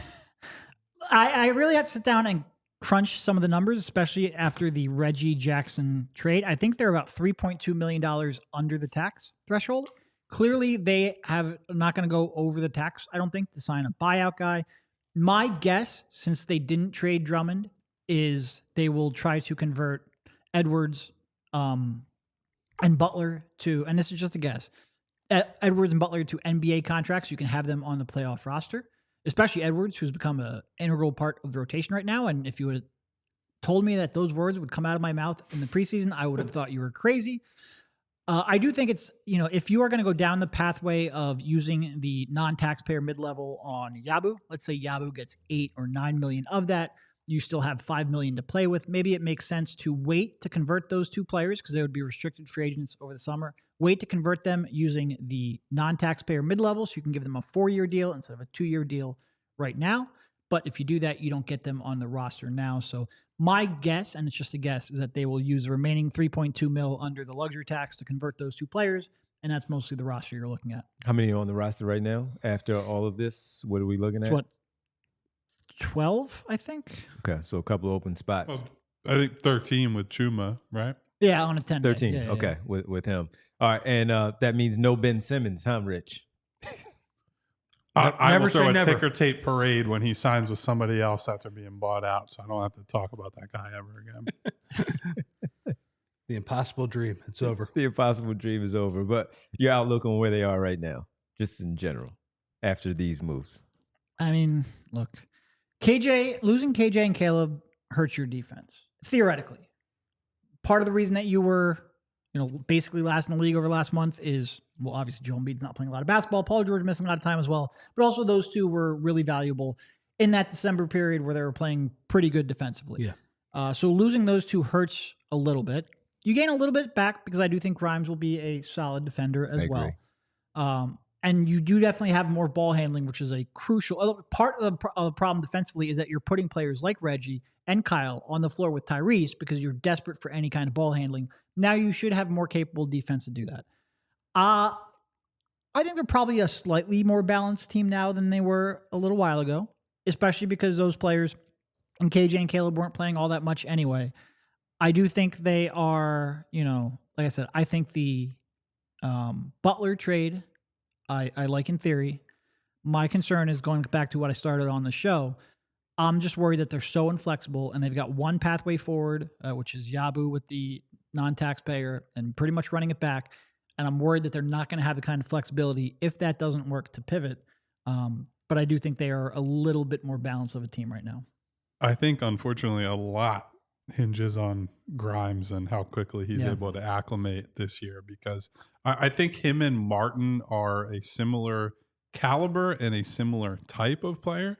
Grimes, I trust a lot more as a night-to-night shooter.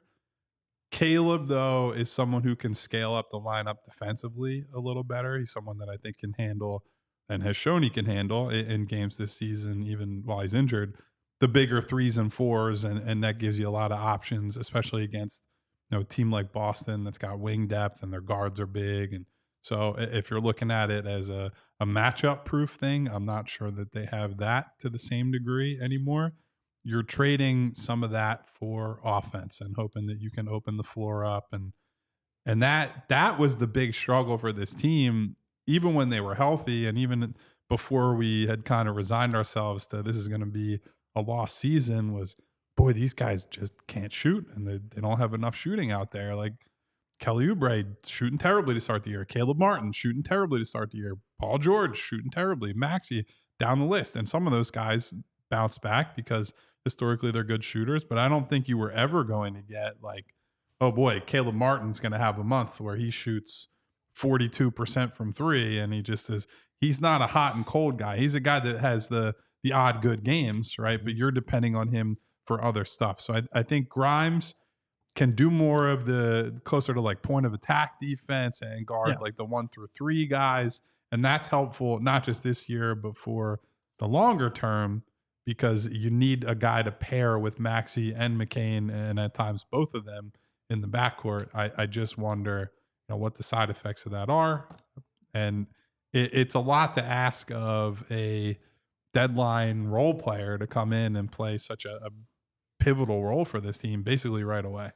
But I've been watching Tyrese Maxey, Reggie Jackson, Kyle Lowry backcourts for the last month. You need to come in tomorrow and you're playing 30 minutes, buddy. Shake your hand and put you in the starting lineup, as Brett Brown used to say. Real fast on the Grimes piece with the and make sure, again, we talked about signing up to become a diehard. Remember, you get a lot of this information in written form at allphly.com from these guys. But Derek, could you just let people know what his contractual situation is as a restricted free agent and the possibility of them looking long-term and keeping him? Yeah, so he's owed $4.3 million this year. That's the final year of his rookie scale contract. That means next year he's going to have a cap hold of about $12.9 million. That's 300% of his current contract this year. That's what he will count against the cap until he's signed. He turned down a 3-year, $27 million? $327, I believe Mark Stein reported. Yeah. Now we'll see whether or not he can get more than that on the open market. I'm not sure he really can. So if he gets less than that $12.9 million, you will create a little bit of flexibility under that apron when he eventually does sign. But yeah, he will be a restricted free agent that you have full bird rights on coming into the summer. All right.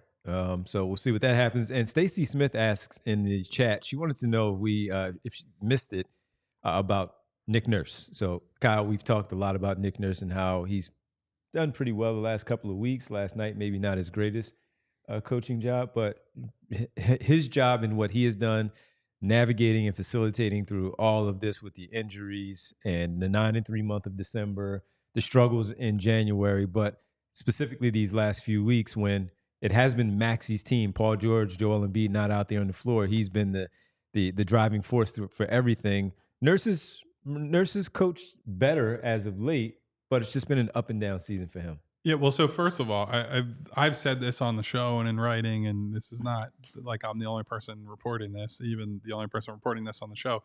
The people who want him fired, that's not happening. So this is the guy who's coaching the team, certainly at least for the rest of the year, but I would guess beyond that as well. I have seen better offense lately, like more structured offense. They've found some sets that they've iterated on, right? Like they have a horns play that they like to run quite a bit.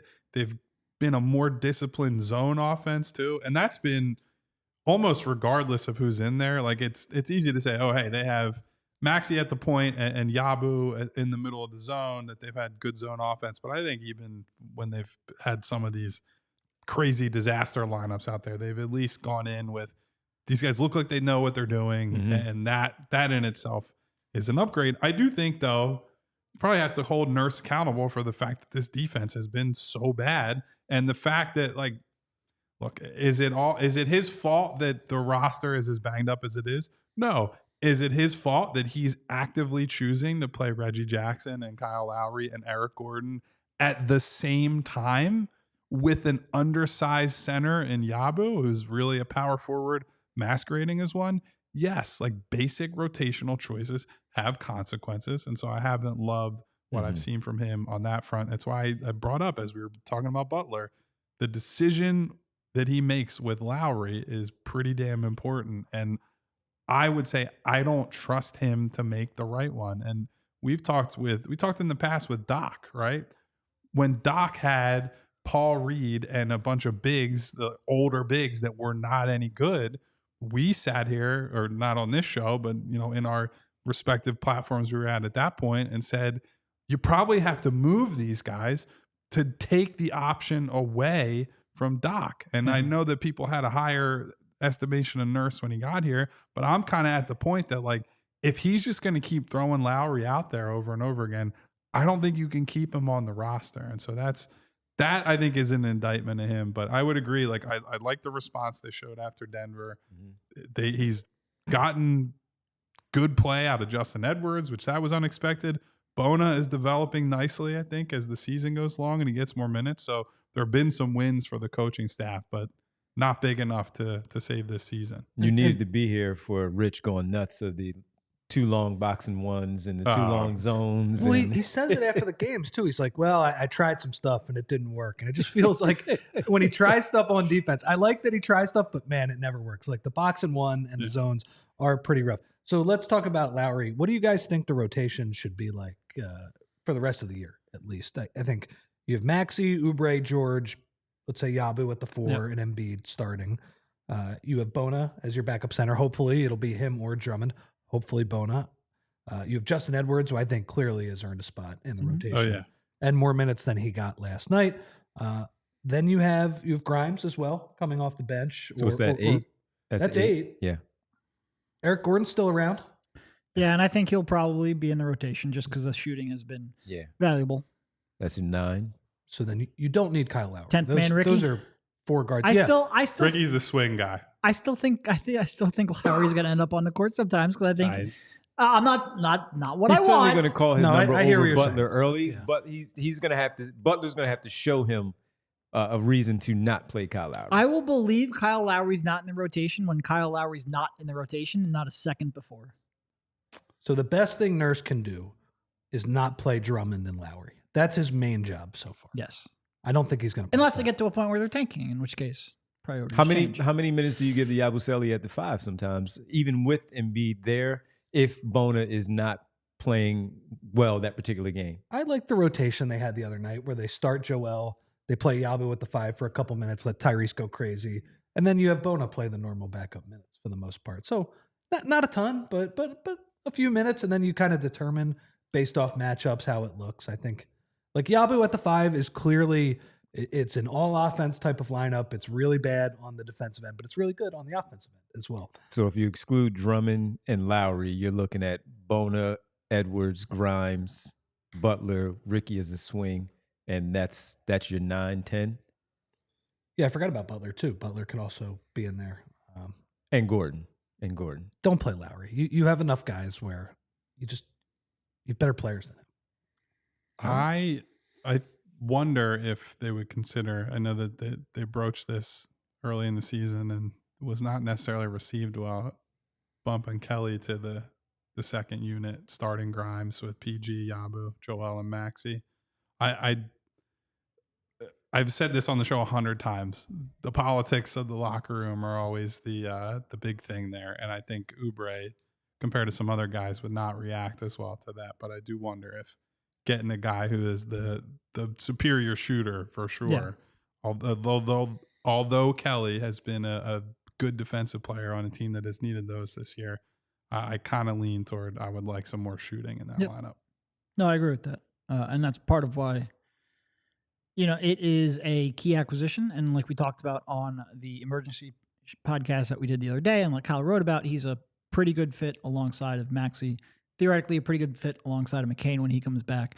There are politics, but I would certainly be willing to give that a shot.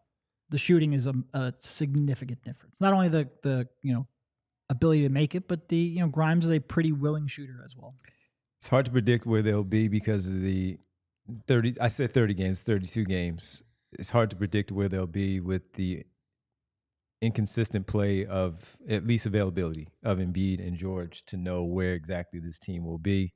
They are still right there in the mix where we were talking the other night about you don't lose to the Miami Heat because you're only 4 games back of them. And that's the 6th seed at that point. So many of these games who knows? This year, man, where it's like, you got to have this one. Yeah. And just nope. Yeah, especially when you say, all right, you lose to Denver, you lose to Boston. You got to beat Chicago. You got to beat Miami. You got to beat Detroit. These teams that are in front of you that you should take down. So we'll all be going through this together. And we're hanging out with you for about another 20 or so minutes here. We have to get to some grades. We need to talk about the other moves around the league. Got some damn super chats get to there. Get to. We have some super chats that we're going to get to right now from all of the folks that have been hanging out with us. And we start off with Claude. Went to see Rutgers and Ace Bailey play on Saturday. Can't shoot, no handle, turnover machine. I know a Sixer when I see one. Thank you, Claude. That was a great one. So I think for the most part, we agree. We talked about him a lot. He can shoot, though. He might have an off shooting night. Yeah. The rest of it, he's shooting 39% on a bunch of threes. Yeah. I was gonna say, and I'm not on easy threes too. A lot of those are hand in the face. And the most Ace Bailey game of all time. We're gonna have to start like a scale of these. He had what was it? 37 points and 0 assists. And like you look at the highlights and it's like, oh my God, this guy's an unbelievable shot maker. And then you're like, but you had the ball enough to score 37 and couldn't scratch 1 assist the whole game. It's not one like dribble handoff, just like a fake make assist. A shot. Yeah, one where the box score guy's like, not really, but I'll give it to him. He took 3 dribbles, but sure, you get it.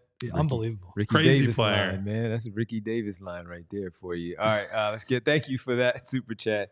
We appreciate it. Remember when he wanted to get the triple double and he threw it off the rim to himself? It's the Ricky Davis moment of all time. All time. They were ready to destroy him, the other team. Davon with 2 super chats here. Guess y'all aren't going to talk about Josh Harris. We will. We've talked about We've him still got a lot. grades coming up on the trades, and I'm sure he will figure prominently in one of them. And if you missed our pregame show yesterday, where Rich went off for about 15 minutes to start the show with the KJ Martin deal, Davon, go back and watch that one too. Or you might get it live here today to get him going once again. I would also say he deserves plenty of criticism for the tax ducking and this being such a priority year after year. 3 years in a row, baby. We were talking earlier about a very different ownership approach in Matt Ishbia and what you get when someone is way too involved and thinks they know more than they actually do about basketball, and someone who is like very passionate and all that, and now that team has no outs, no paths to win it. I just want to be clear about one thing. Just because I want Josh Harris to look at this team as more than a profit and loss statement does not mean I want him making basketball decisions. Correct. Just to be clear. Yeah, there's I bring it up. I talked with Zach and Bo on the Eagles show, I think like a week and a half, 2 weeks, whatever it was, leading up to the Commanders game. And we talked about, like, if you look at football owners, Jeffrey Lurie is ideal in that he's passionate. He cares about the Eagles as something more than this is a financial statement and this is the bottom line.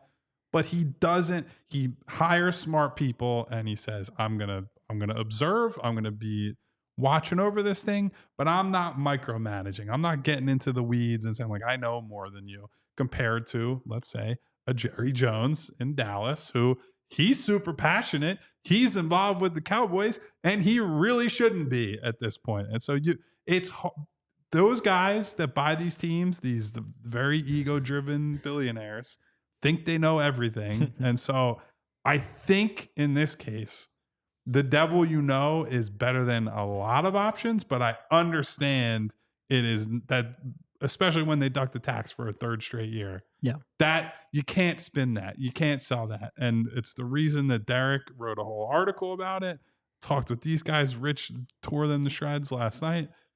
Spin in the KJ Martin thing as the flexibility rather than we're dumping this, so we're getting under the tax. It's just complete nonsense. Let's be adults. Let's call it what it is. Yeah. And Davon, when Terry McLaurin gets his extension this offseason, we will do a live podcast and talk about how the KJ Martin salary dump was able to make that happen. And the next time I hear Josh Harris's helicopter fly into Camden, I'll be like, well, whatever they saved on the luxury tax, I believe they're set to get a $14 million payment now. Yeah. So basically, Josh saved about $45 million by getting under the tax. There's a 10 to 12 million coming from the difference in the contracts between Caleb and KJ and what they got back in Grimes. There is about $14 million in tax distribution, which you get if you're under the tax. And then there is the tax penalty they would have paid by being over. That is 3 straight years at the deadline that they have ducked the tax at the trade deadline. That's a $15 million disbursement in 2022, 23, then $11.5 million, then $14 million. Those 3 tax disbursements that they got are more than he's paid as tax payments over the entire course of his 14 years of owning the team. He's only paid the tax twice, totaling about $28 million. He's gotten significantly more back from the league as tax disbursements.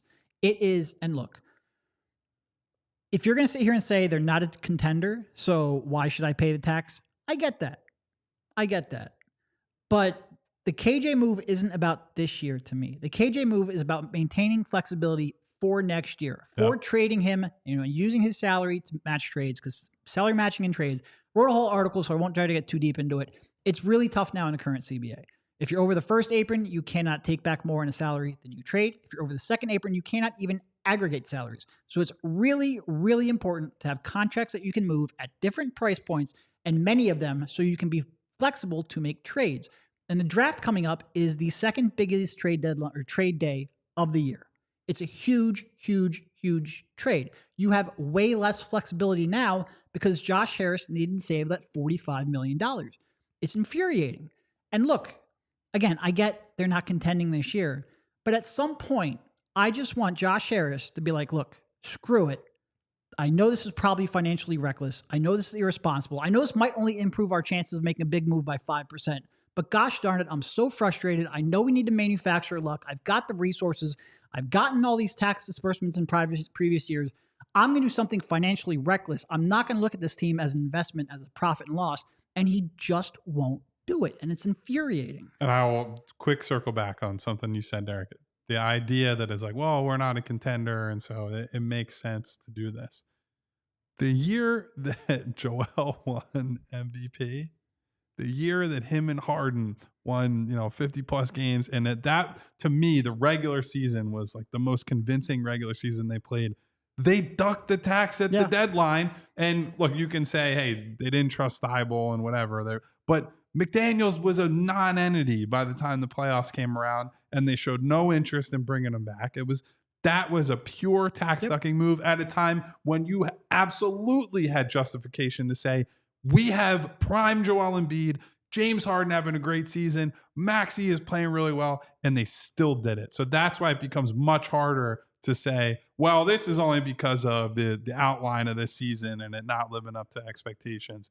that is the canary in the coal mine, so to speak. For a large market team that's been a contender for the last, at least fashioned themselves as a contender, has had seasons where they won the most games in the Eastern Conference, has been a top 4 seed a lot of that time. For them to have received more money from the league's tax disbursements than paid is freaking wild. And you're talking about a guy worth how many billions? 5, 6? Who owns 4 professional basketball teams? He owns Or 4 franchises, franchises, including an English Premier League team. Show us you care, not by speaking at a press conference, but by, like I said, trying to find a way to manufacture a little bit of luck, and he just won't do it. Yeah. Derek mentioned the kind of 4-way or the 3 ways that he saved all that money. I believe the guy's name is Yossi Gozlan. I might be saying that incorrectly. He's a very good salary cap guy. The tweet he had with the money bag emojis, it's just like, man, that's why I follow sports, right? To just read the ways that Josh Harris is saving money, tens of millions of dollars. That's what we do it, folks. That's why we're here. Yeah. Always want those billionaires that get. If this was in isolation, it's fine. When it happens repeatedly, and when it happens in a season where you win 54 games and you have 2 future Hall of Famers having really good seasons, that's when it gets to the point where it's like, what are you doing?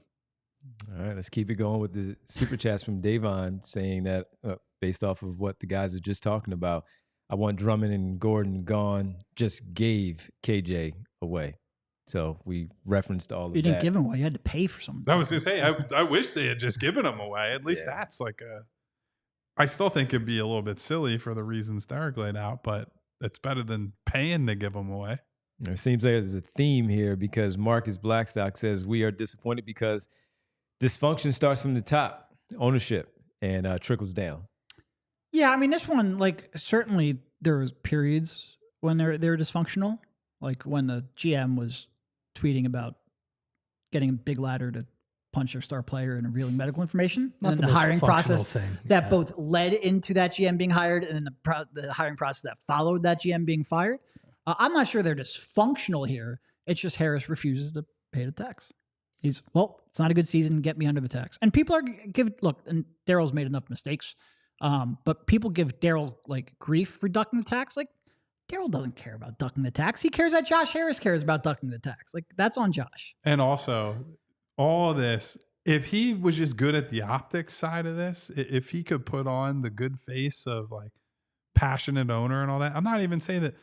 I'm not going to sit here and tell you Josh Harris doesn't care about the Sixers. I think he wants to win. I think he is certainly probably disappointed by all this. But when you see the Commanders get blown out in the NFC Championship, and then that he individually puts out a full statement on the season and all that, just out of nowhere, just a written statement to the fans of we've reestablished the proud nature of the Commanders franchise and blah, blah, blah.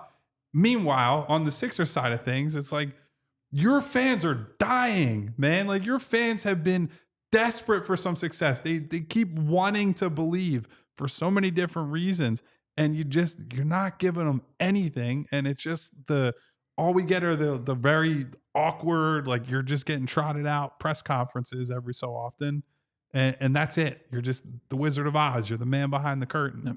Good to see him at the game finally this week after they lost to the Eagles. Good to see him. Real Time with Prince Blue says, Daryl Morey is Brian Colangelo, since you just brought him up. Brian Colangelo with the higher BMI. Yeah. First of all, don't need to shame anyone.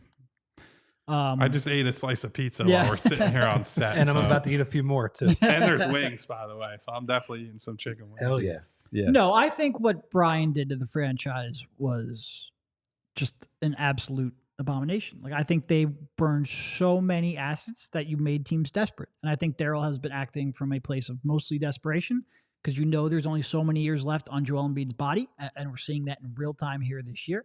And he was desperate because of Ben and desperate because of Harden. And now you're in a spot where your best option we just went through, KCP's not changing the equation here. Your best option last summer is a guy who's older. Daryl has certainly not been perfect, but you are desperate because you wasted so many assets from 2016 to 2018. As far as a GM is concerned, the situation that Brian Colangelo walked into in best you could ever imagine, April 2016, I believe, is when that happened, was honestly the best situation anybody has walked to in NBA history. And he ruined it. And he came out of it wasting 2 number 1 overall picks and, signing Al Horford. Well, they did that after him, but you got the point. Davon kind of gets to one of them. Right, Kyle? Davon says, like letting a minority owner trade Devon's cousin. Look, man, I don't There think... are a lot of people involved in that. The problem, there are too many people involved in including that one minority owner who's no longer here.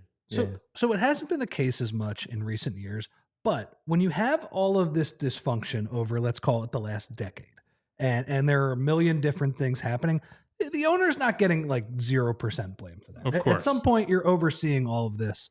And, like Josh Harris, I think there are a lot of people who are on like the executive sides who would like to work for Josh Harris and actually think like compared to other owners, like he's pretty good. But man, when you oversee all that dysfunction, you do deserve some level of blame. Is all my point. Yeah, I mean, absolutely. He spends the money, and we talk about giving him credit for that. But when you continually lose and bad things happen along the way, where some other things that don't go the right way, yeah, you have to take some of that blame too. That's part of the deal. Just like when we talked about the football game, when you sign up for that, that's part of the deal overall. All right, we got to get to some of these other trades that happen around the NBA. We got our whiteboards here that Kyle showed a little bit earlier, so we can start grading some of these.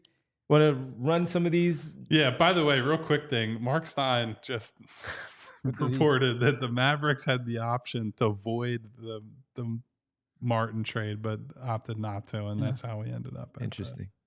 Well, maybe we'll see Quentin Grimes finally. The physical's done. I believe he's going to play tomorrow. I can't say for sure because the Sixers are a clown car organization, but I'm pretty confident he's going to play. So let's start with the Sixers, with the whiteboard. Their trade deadline. Fellas, combining all the moves that they made, what do you give them as a grade, the Philadelphia 76ers, for this trade deadline? Caleb Let's Martin. hope we can see these because the lights were, what's the Jared Allen? The lights were brighter than expected. So wait, we're grading the Sixers The whole deadline. as a deadline. As a whole deadline there. Yeah, and we can't see each other. All right, and, all right, let's see. Hold on, I'm still thinking here. Yeah. All right. You've had enough time. Ready? 1, 2, 3. Can't see anything. Can't see absolutely anything in these damn lights. Bree, what do we all have? All right, there you go. Nope. No. Kind of. C. C. All right, so C's for everyone. I Derek gave him a a B minus. But I was debating between a C plus, and I think I probably went optimistic just because I don't want how frustrated I am at the tax dodging to overweigh everything else. I gave him a C for complacent. Yeah. It's probably like... All right, I gave him a C for corny. We probably should have checked the lighting on these whiteboards before the show. I gave him a C for a C, not like a word. There you go. Yeah, all right, cool. All right, let's keep it moving. Let's go to the... I will say, though, I was real close to C+. Like, that was my debate. That's what I was taking a long time. I think if it had just been... The Grimes trade. That's a firm B. Yeah, if you could strike out the Cage, just don't do KJ. Or even the Butler trade, like the Grimes trade and the Butler trade. I think that's a Those are firm both B, Bs. maybe B yes. plus. If you don't do the KJ dump and lose that flexibility, I'm giving them a B. Davon says F on the lights on the whiteboard. D minus. D minus for Davon on the super chat. So we appreciate it. The big trade of the trade deadline: Lakers, Mavs. Luka, are we grading Davis, the Lakers, the Mavs, or Lakers first? Well, easiest A in history that you can't see on the. How many pluses are you allowed to put on? There you go. You got the A plus. Look at that on the angle. You can't see it, but the pluses are there. I think my favorite part of that trade is that while they care about this year, it is a move where they were just like, screw it.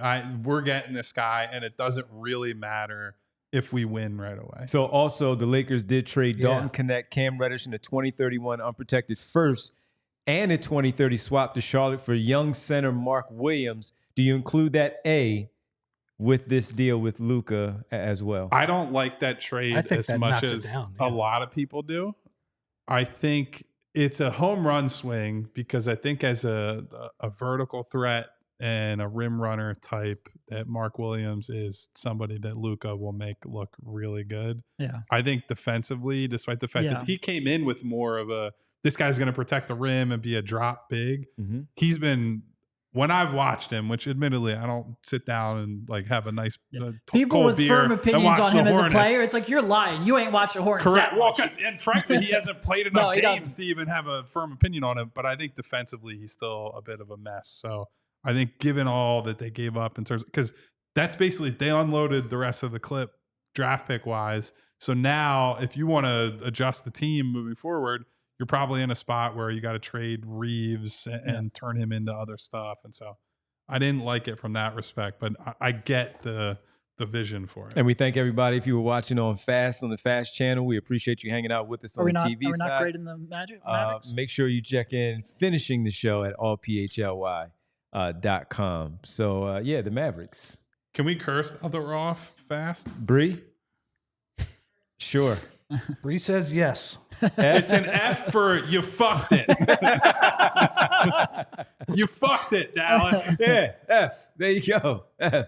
Just terrible. Terrible. By the way, I came away from blank F. I came away from the Mark Williams trade feeling even worse about Dallas because honestly, one of like the secondary thoughts I had, obviously the first one was holy crap. I can't believe they traded Luka to the Lakers. I was like, don't the Lakers have 2 first-round picks that they've been dangling? How are both of those not in Dallas? And then Pelinka like gives up that very valuable 2031 first on a home run swing for Mark Williams. And it's like, Rob Pelinka's not good at valuing assets. Dallas, how are you so bad at this? So annoying. They should have gotten that pick. They should have gotten Reeves. They should have gotten everything. Every pick that was available to be traded. And I was talking with Laker fan buddies of mine last night. I was like, I get it. Max Christie and Anthony Davis went to Dallas, and those represent, like, Anthony Davis on his own is worth a bunch of first-round picks.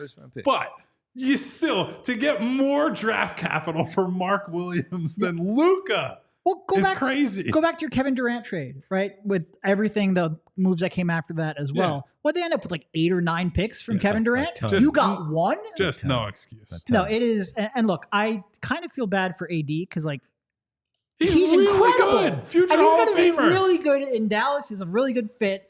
That's not the point. You're trading a 25-year-old generational talent for a 32-year-old that's frequently injured. Oh, my God. Yeah. All right, let's keep it going. Spurs acquired De'Aaron Fox, Jordan McLaughlin for Zach LaVine, City Cisco. I think, did we have that right, Rich? Sissoko. And he was since waived. And the Bulls get Zach Collins. People are getting on me for my Bona pronunciations too. So Devon, they don't know that we joke about that. We're all screwing up. The Bulls get Zach Collins, Trey Jones, Kevin Huerter, and their own 2025 back from the San Antonio Spurs. So we start with the Spurs. De'Aaron Fox. What is it great for the Spurs? Getting Fox. B+. I was going to say B. Yeah, I was going to go B+ too. I go B. I could have honestly been convinced to go higher or lower. Mm-hmm. I don't tend to love these types of trades where you're in year 2 of, new franchise talent and you're like, we're trading for a win now player and all that. But I do think given that Fox is still young-ish, or at least like the prime years, that you can kind of have it both ways. And it's not like if the Spurs had been basement dweller this year, like Wemby was really good, but they sucked, I would feel worse about it. But I think the fact that he's already so good that they're around the play-in or whatever, like I can see why you'd want to get some good players around him sooner than later. And also get a guy that wants to be there. Like for all the reporting is De'Aaron Fox wanted to be in San Antonio. So not many guys are going to say, hey, I got to get to San Antonio. Yeah. So I like it from that respect. All right. So with the Kings, real fast. To me, the big thing for Fox would be, can they get a 3rd star in there? Yep. And then that grade goes up to like an A, honestly. Like getting Fox for that price is fine. Do they have enough stuff left over to get a player that's ideally better than Fox and a little bit more aligned with Victor's timeline would be my thing. But, I thought it was a decent price. All right. I wanted to ask you guys before we do that side of the Kings, do you want to combine the Zach LaVine with the other moves that they've made, or do you want to just do Zach LaVine's trade by itself? We're doing all combinations, right? So let's go. Zach LaVine, they've acquired. They also, Zach LaVine. You have Jonas Valanciunas. LaRavia going to Sacramento. And, of course, as we know, Fox is out. Herter is out. And, so those three. Those guys coming back. LaRavia, Valanciunas with Zach LaVine. I'll go B-. That's what I said too. I said C+. So we're right C. in the same. Hey, you can see mine. Same B-. range. B-. We've seen the Zach LaVine DeRozan thing already. We have. And it didn't work. And you're on the interim coach here with this guy, with Doug Christie, and you have no idea. The Valanciunas, he's just going to be the backup. Valanciunas being the backup, and he can't play with. No, he's got to be the Sabonis. backup. Yeah. So The Valanciunas, actually, you know what? I'm pure You C digging on him? that one. I'm taking the plus off. I'm with Derek. No, I was going to put a question mark for, I don't understand what you're doing. And that's my grade. Yeah. And Fair. I don't think it's like objectively awful because it's not like they lost that many long-term pieces outside of Fox. I just don't get what the goal is. I don't know. Oh, you want to, we'll get to it at some point. All We're right. going to talk about, I don't get what you're doing. Oh, There we'll is get a to team them. we haven't talked We'll get about to yet. I did like that they got the Timberwolves pick from the Dillingham trade. Yeah. I thought it was a pretty good one to get. Okay. But I'm with you. Like, as far as the trade itself, that's not bad. I mean, especially because Fox won it out. But there's just no direction. with Yeah. that team. All right. No, and like losing Fox is big, but he won it out. So you got to. Zach Collins, Trey Jones, Kevin Herter, their own 2025 for the Bulls, and they extended Lonzo Ball 2 years, $20 million, if you include that in their trade deadline deal. This isn't even the team that I was I know where saying you're the going. question I mark. know.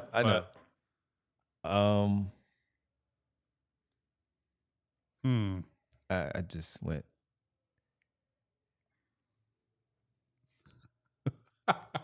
I saw several letters and I was like, what's going on over there? That was where I was going. I went with a D. I went with a bad. Bad. So all the letters. I went with an F, but with a WT in WTF. front of What do it. you have? I had a D plus. Yeah, I got a I'm D. feeling charitable today, I guess. Bad. I don't know Just what they're bad. doing. No. Hey, what are they doing? are the most directionless franchise. How many point in guards the- do you need? And we have I honestly think I might give them just a straight F. I don't understand what I don't know what the they're doing. point of the Chicago Bulls existing is at this point. Yeah. Other than the fact that they're a historic institution of basketball because of Michael Jordan and Scottie Pippen. Yeah. Do you remember at the beginning of COVID when they hired Arturis and Mark Eversley? Oh, the Bulls are back. And there was nothing else to talk about. So, there were like 30 think pieces on Arturis and Mark Eversley coming over. Yeah, hasn't gone so well. Yeah. And they combine, questionable GMing, and that's the most charitable I can be, with bad ownership. And ownership is the absolute biggest competitive advantage in professional sports. Hat tip Danny LaRue, and I think that applies there as well. All right. Atlanta has traded DeAndre Hunter to the Cleveland Cavs for Karis LeVert, George Niang, 3 seconds and 2 swaps. Plus, they make a separate deal. Bogdanovich going to the Clippers, Terrence Mann, Bones Highland coming to Atlanta. What do you think of the Atlanta Hawks and their trade So they got deadline? 2 first-round swaps that they control.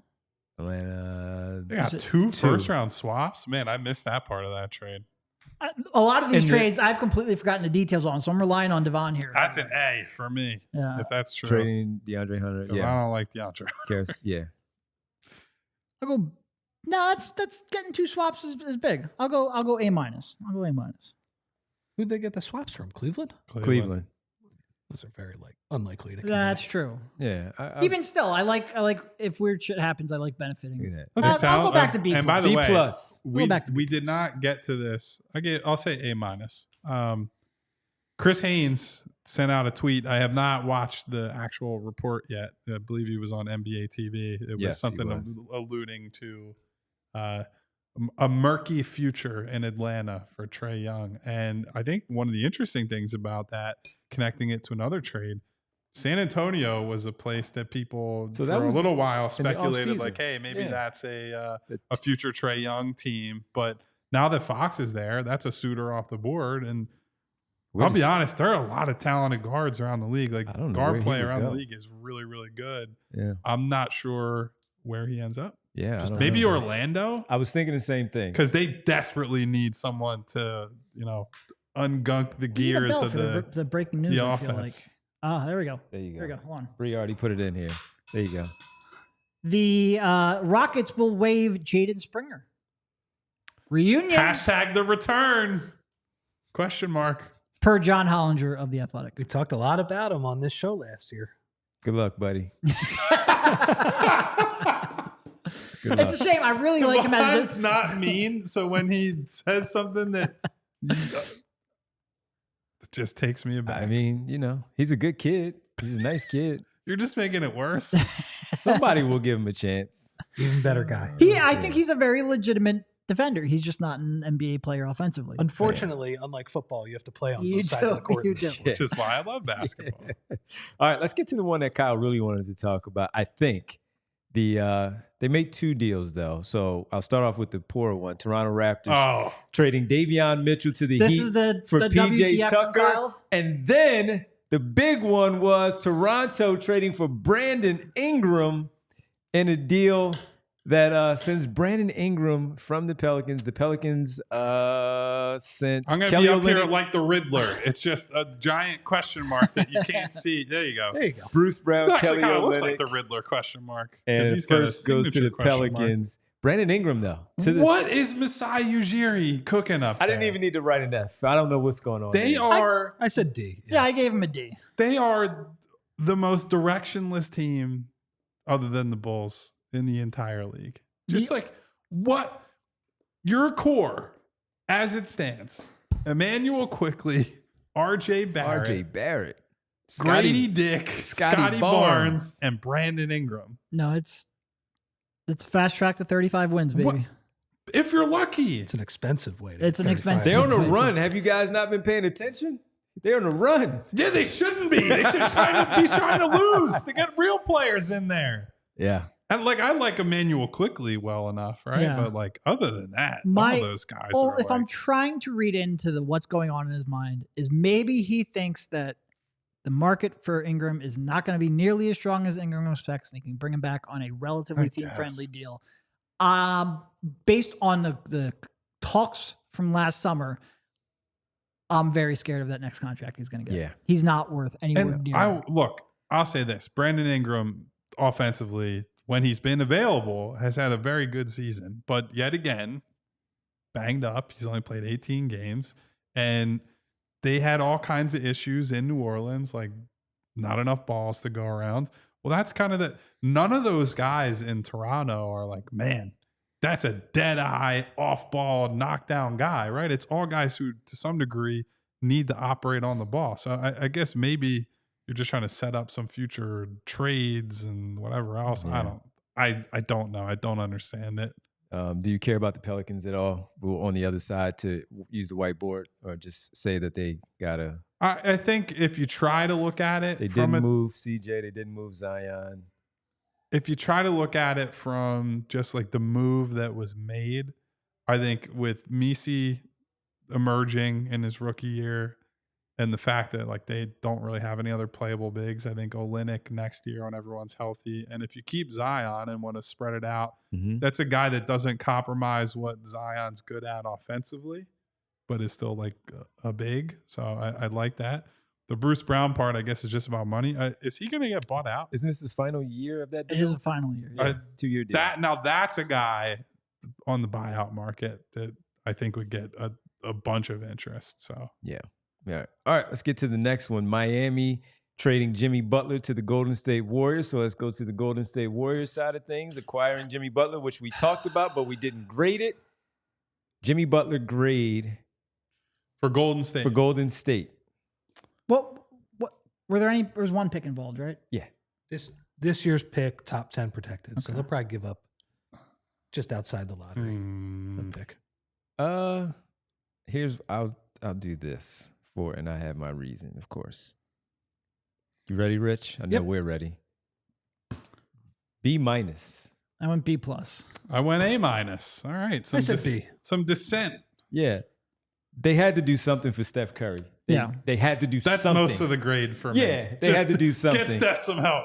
The fit, I have to see it. No, the fit I think is pretty bad. Yeah. So like I do think Jimmy playing on ball and being able to run Steph a little more off ball is interesting. But they did that a lot with shooting. Draymond too. It's just a shooting. Like the Draymond, Kuminga, Jimmy trio there's just not enough shooting.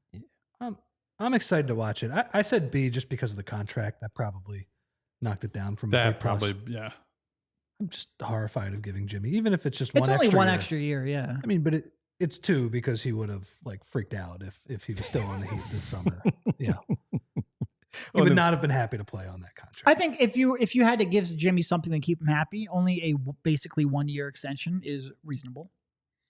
It doesn't mean I love it. It doesn't mean I'm not worried about his aging. It's just not as bad as I was expecting. Okay. Is that it? On the Miami side, just your thoughts on the Miami side. Getting back Wiggins, Anderson. The least Heat culture player in the history of basketball. That'll be a fun one to see. They'll fix him. So it could go one way or another. So a lot of people were giving the Heat high grades for their move. But it was only a high grade because you let the situation deteriorate to the point where, getting a player in Wiggins, getting a one okay pick was actually a pretty good outcome because Jimmy was never going to play for them again. But I'm not giving them credit for letting that situation deteriorate. Yep. We're just going to keep suspending the guy. Okay. Yeah. All right. The Milwaukee Bucks, they acquire Kyle Kuzma and Jericho Sims as part of the deal. DeLon Wright goes to New York, and you have Chris Middleton going to Washington. So the Milwaukee Bucks ending up with Jericho Sims and Kyle Kuzma. Your grade for the Milwaukee Bucks. Folks in the chat, throw yours in there as well. Rich has my exact grade. I'm not even going to write it. You might be able to see it. C-. C- for both Rich I was between a C- and a D+. I just went C. I just don't like Kuzma at all. Yeah, I'm not. Yeah, I'm not a believer in him at this stage of his career. I think he has been poisoned by Bozo Ball, and I don't feel good about him pivoting back to. I think Rivers is going to lose his mind. I think so. I agree. But It they're is betting. so wild that he was like one of the 3 or 4 best players on that bubble team. And if you want to say that was a Mickey Mouse championship, then that's more evidence because I just think of him as a losing player. No offense to him. But I will say they were the Mickey Mouse championship, all that, whatever. They were a very good regular season team before all that. So Kuzma, at the very least, did not drag them down. Yeah. Right? He was a helpful two-way When he got guy. away from them, he went back. Yeah. He went back to being Kuzma in that one. It is like Middleton was done though. They were in a bad spot. And that's why I didn't go lower than. No, that's probably why a C- is probably right. If I have a bias, it's the Kuzma part, which just dragged me down. Yeah. C- is probably fair. All right. On the Charlotte side, which we didn't get into because of the Mark Williams piece, Mark Williams trading Cody Martin and for Yusuf Nurkic. So getting back Nurkic and getting back Dalton Connect also in that Lakers deal for Mark Williams. What are you giving a grade for the Charlotte Hornets? So I would give him an A, but the thing I would couch it with is this is the easy part, right? Asset accumulation and making these trades, but they're doing a good job of that. Yep.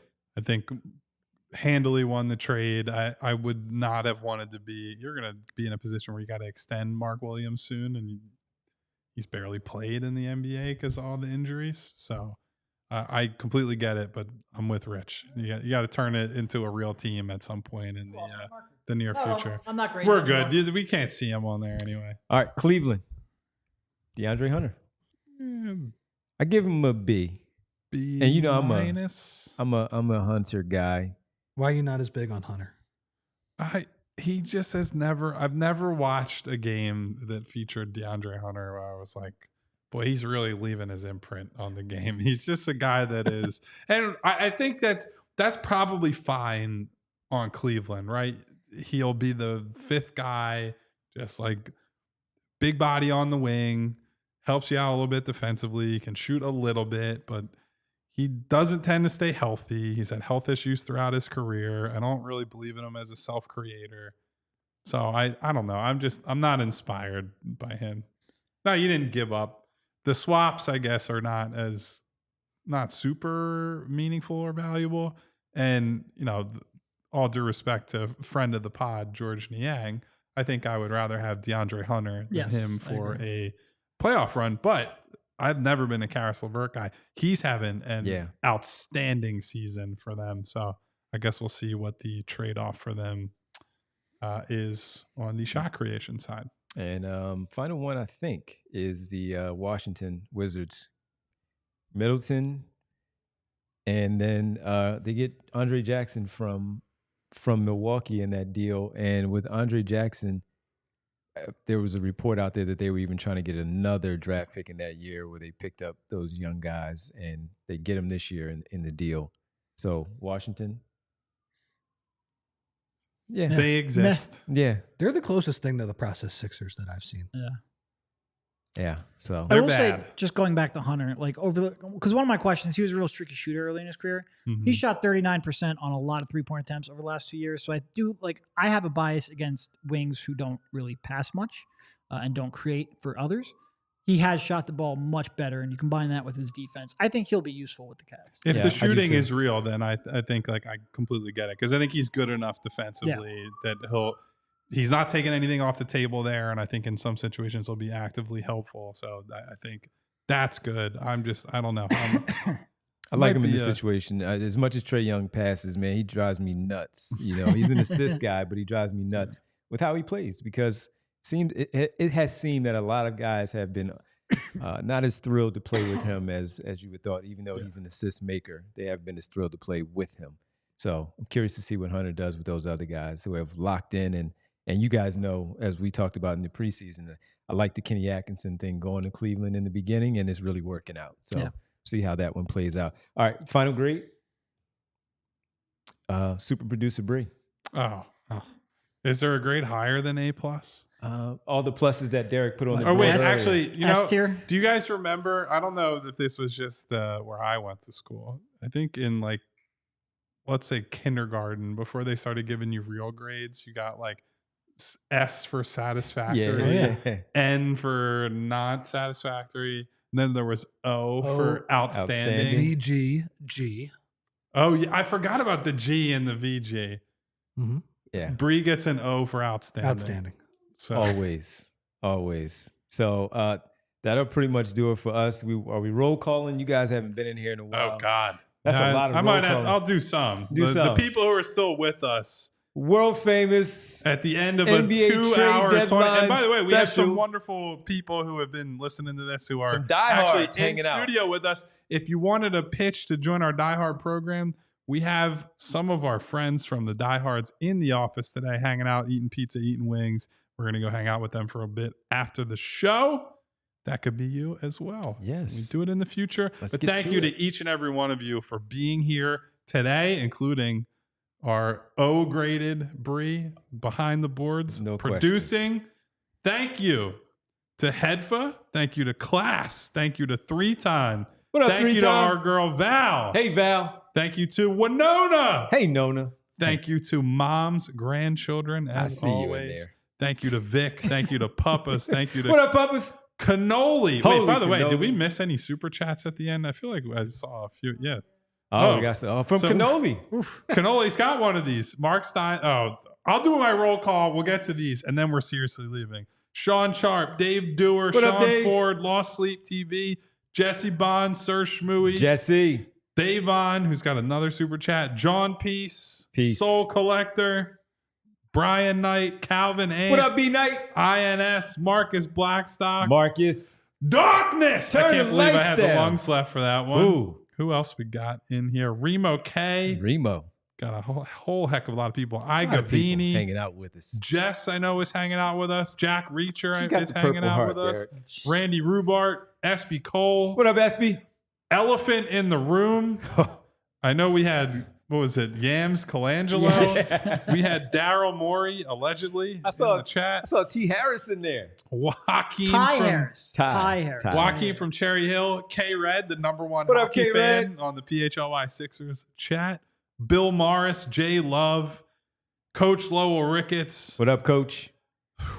That's A lot of people. That's Guys, a lot Keith of people. B. That's Jeffrey Stewart. What up, Keith? Everyone else, that I love R&B y'all, album. and I know you were here with us for a long time today. We but thank you. We still have a couple super chats that we forgot about and now have to read. It was the Mark Stein one from Holy Cannoli Okay. that you pointed out about Caleb Martin trade and being able to reject it, but they decided, no, it's okay. Just send us another. Yeah, so Stein is saying yeah. Martin might miss a few more weeks. And he said, how did Sixers Medical have him as questionable? I think that is a perfectly reasonable thing to ask, and it's why we highlighted their horrible injury messaging several times throughout today's marathon show. So thank you, Cannoli, for that one. Davon says Spurs have a license to fleece. They've lost nothing. I wouldn't say nothing, but nothing that I think is like, oh, man, that's a bad trade. Like, I think it was a perfectly good trade for De'Aaron Fox, and I think they should be a pretty good basketball team.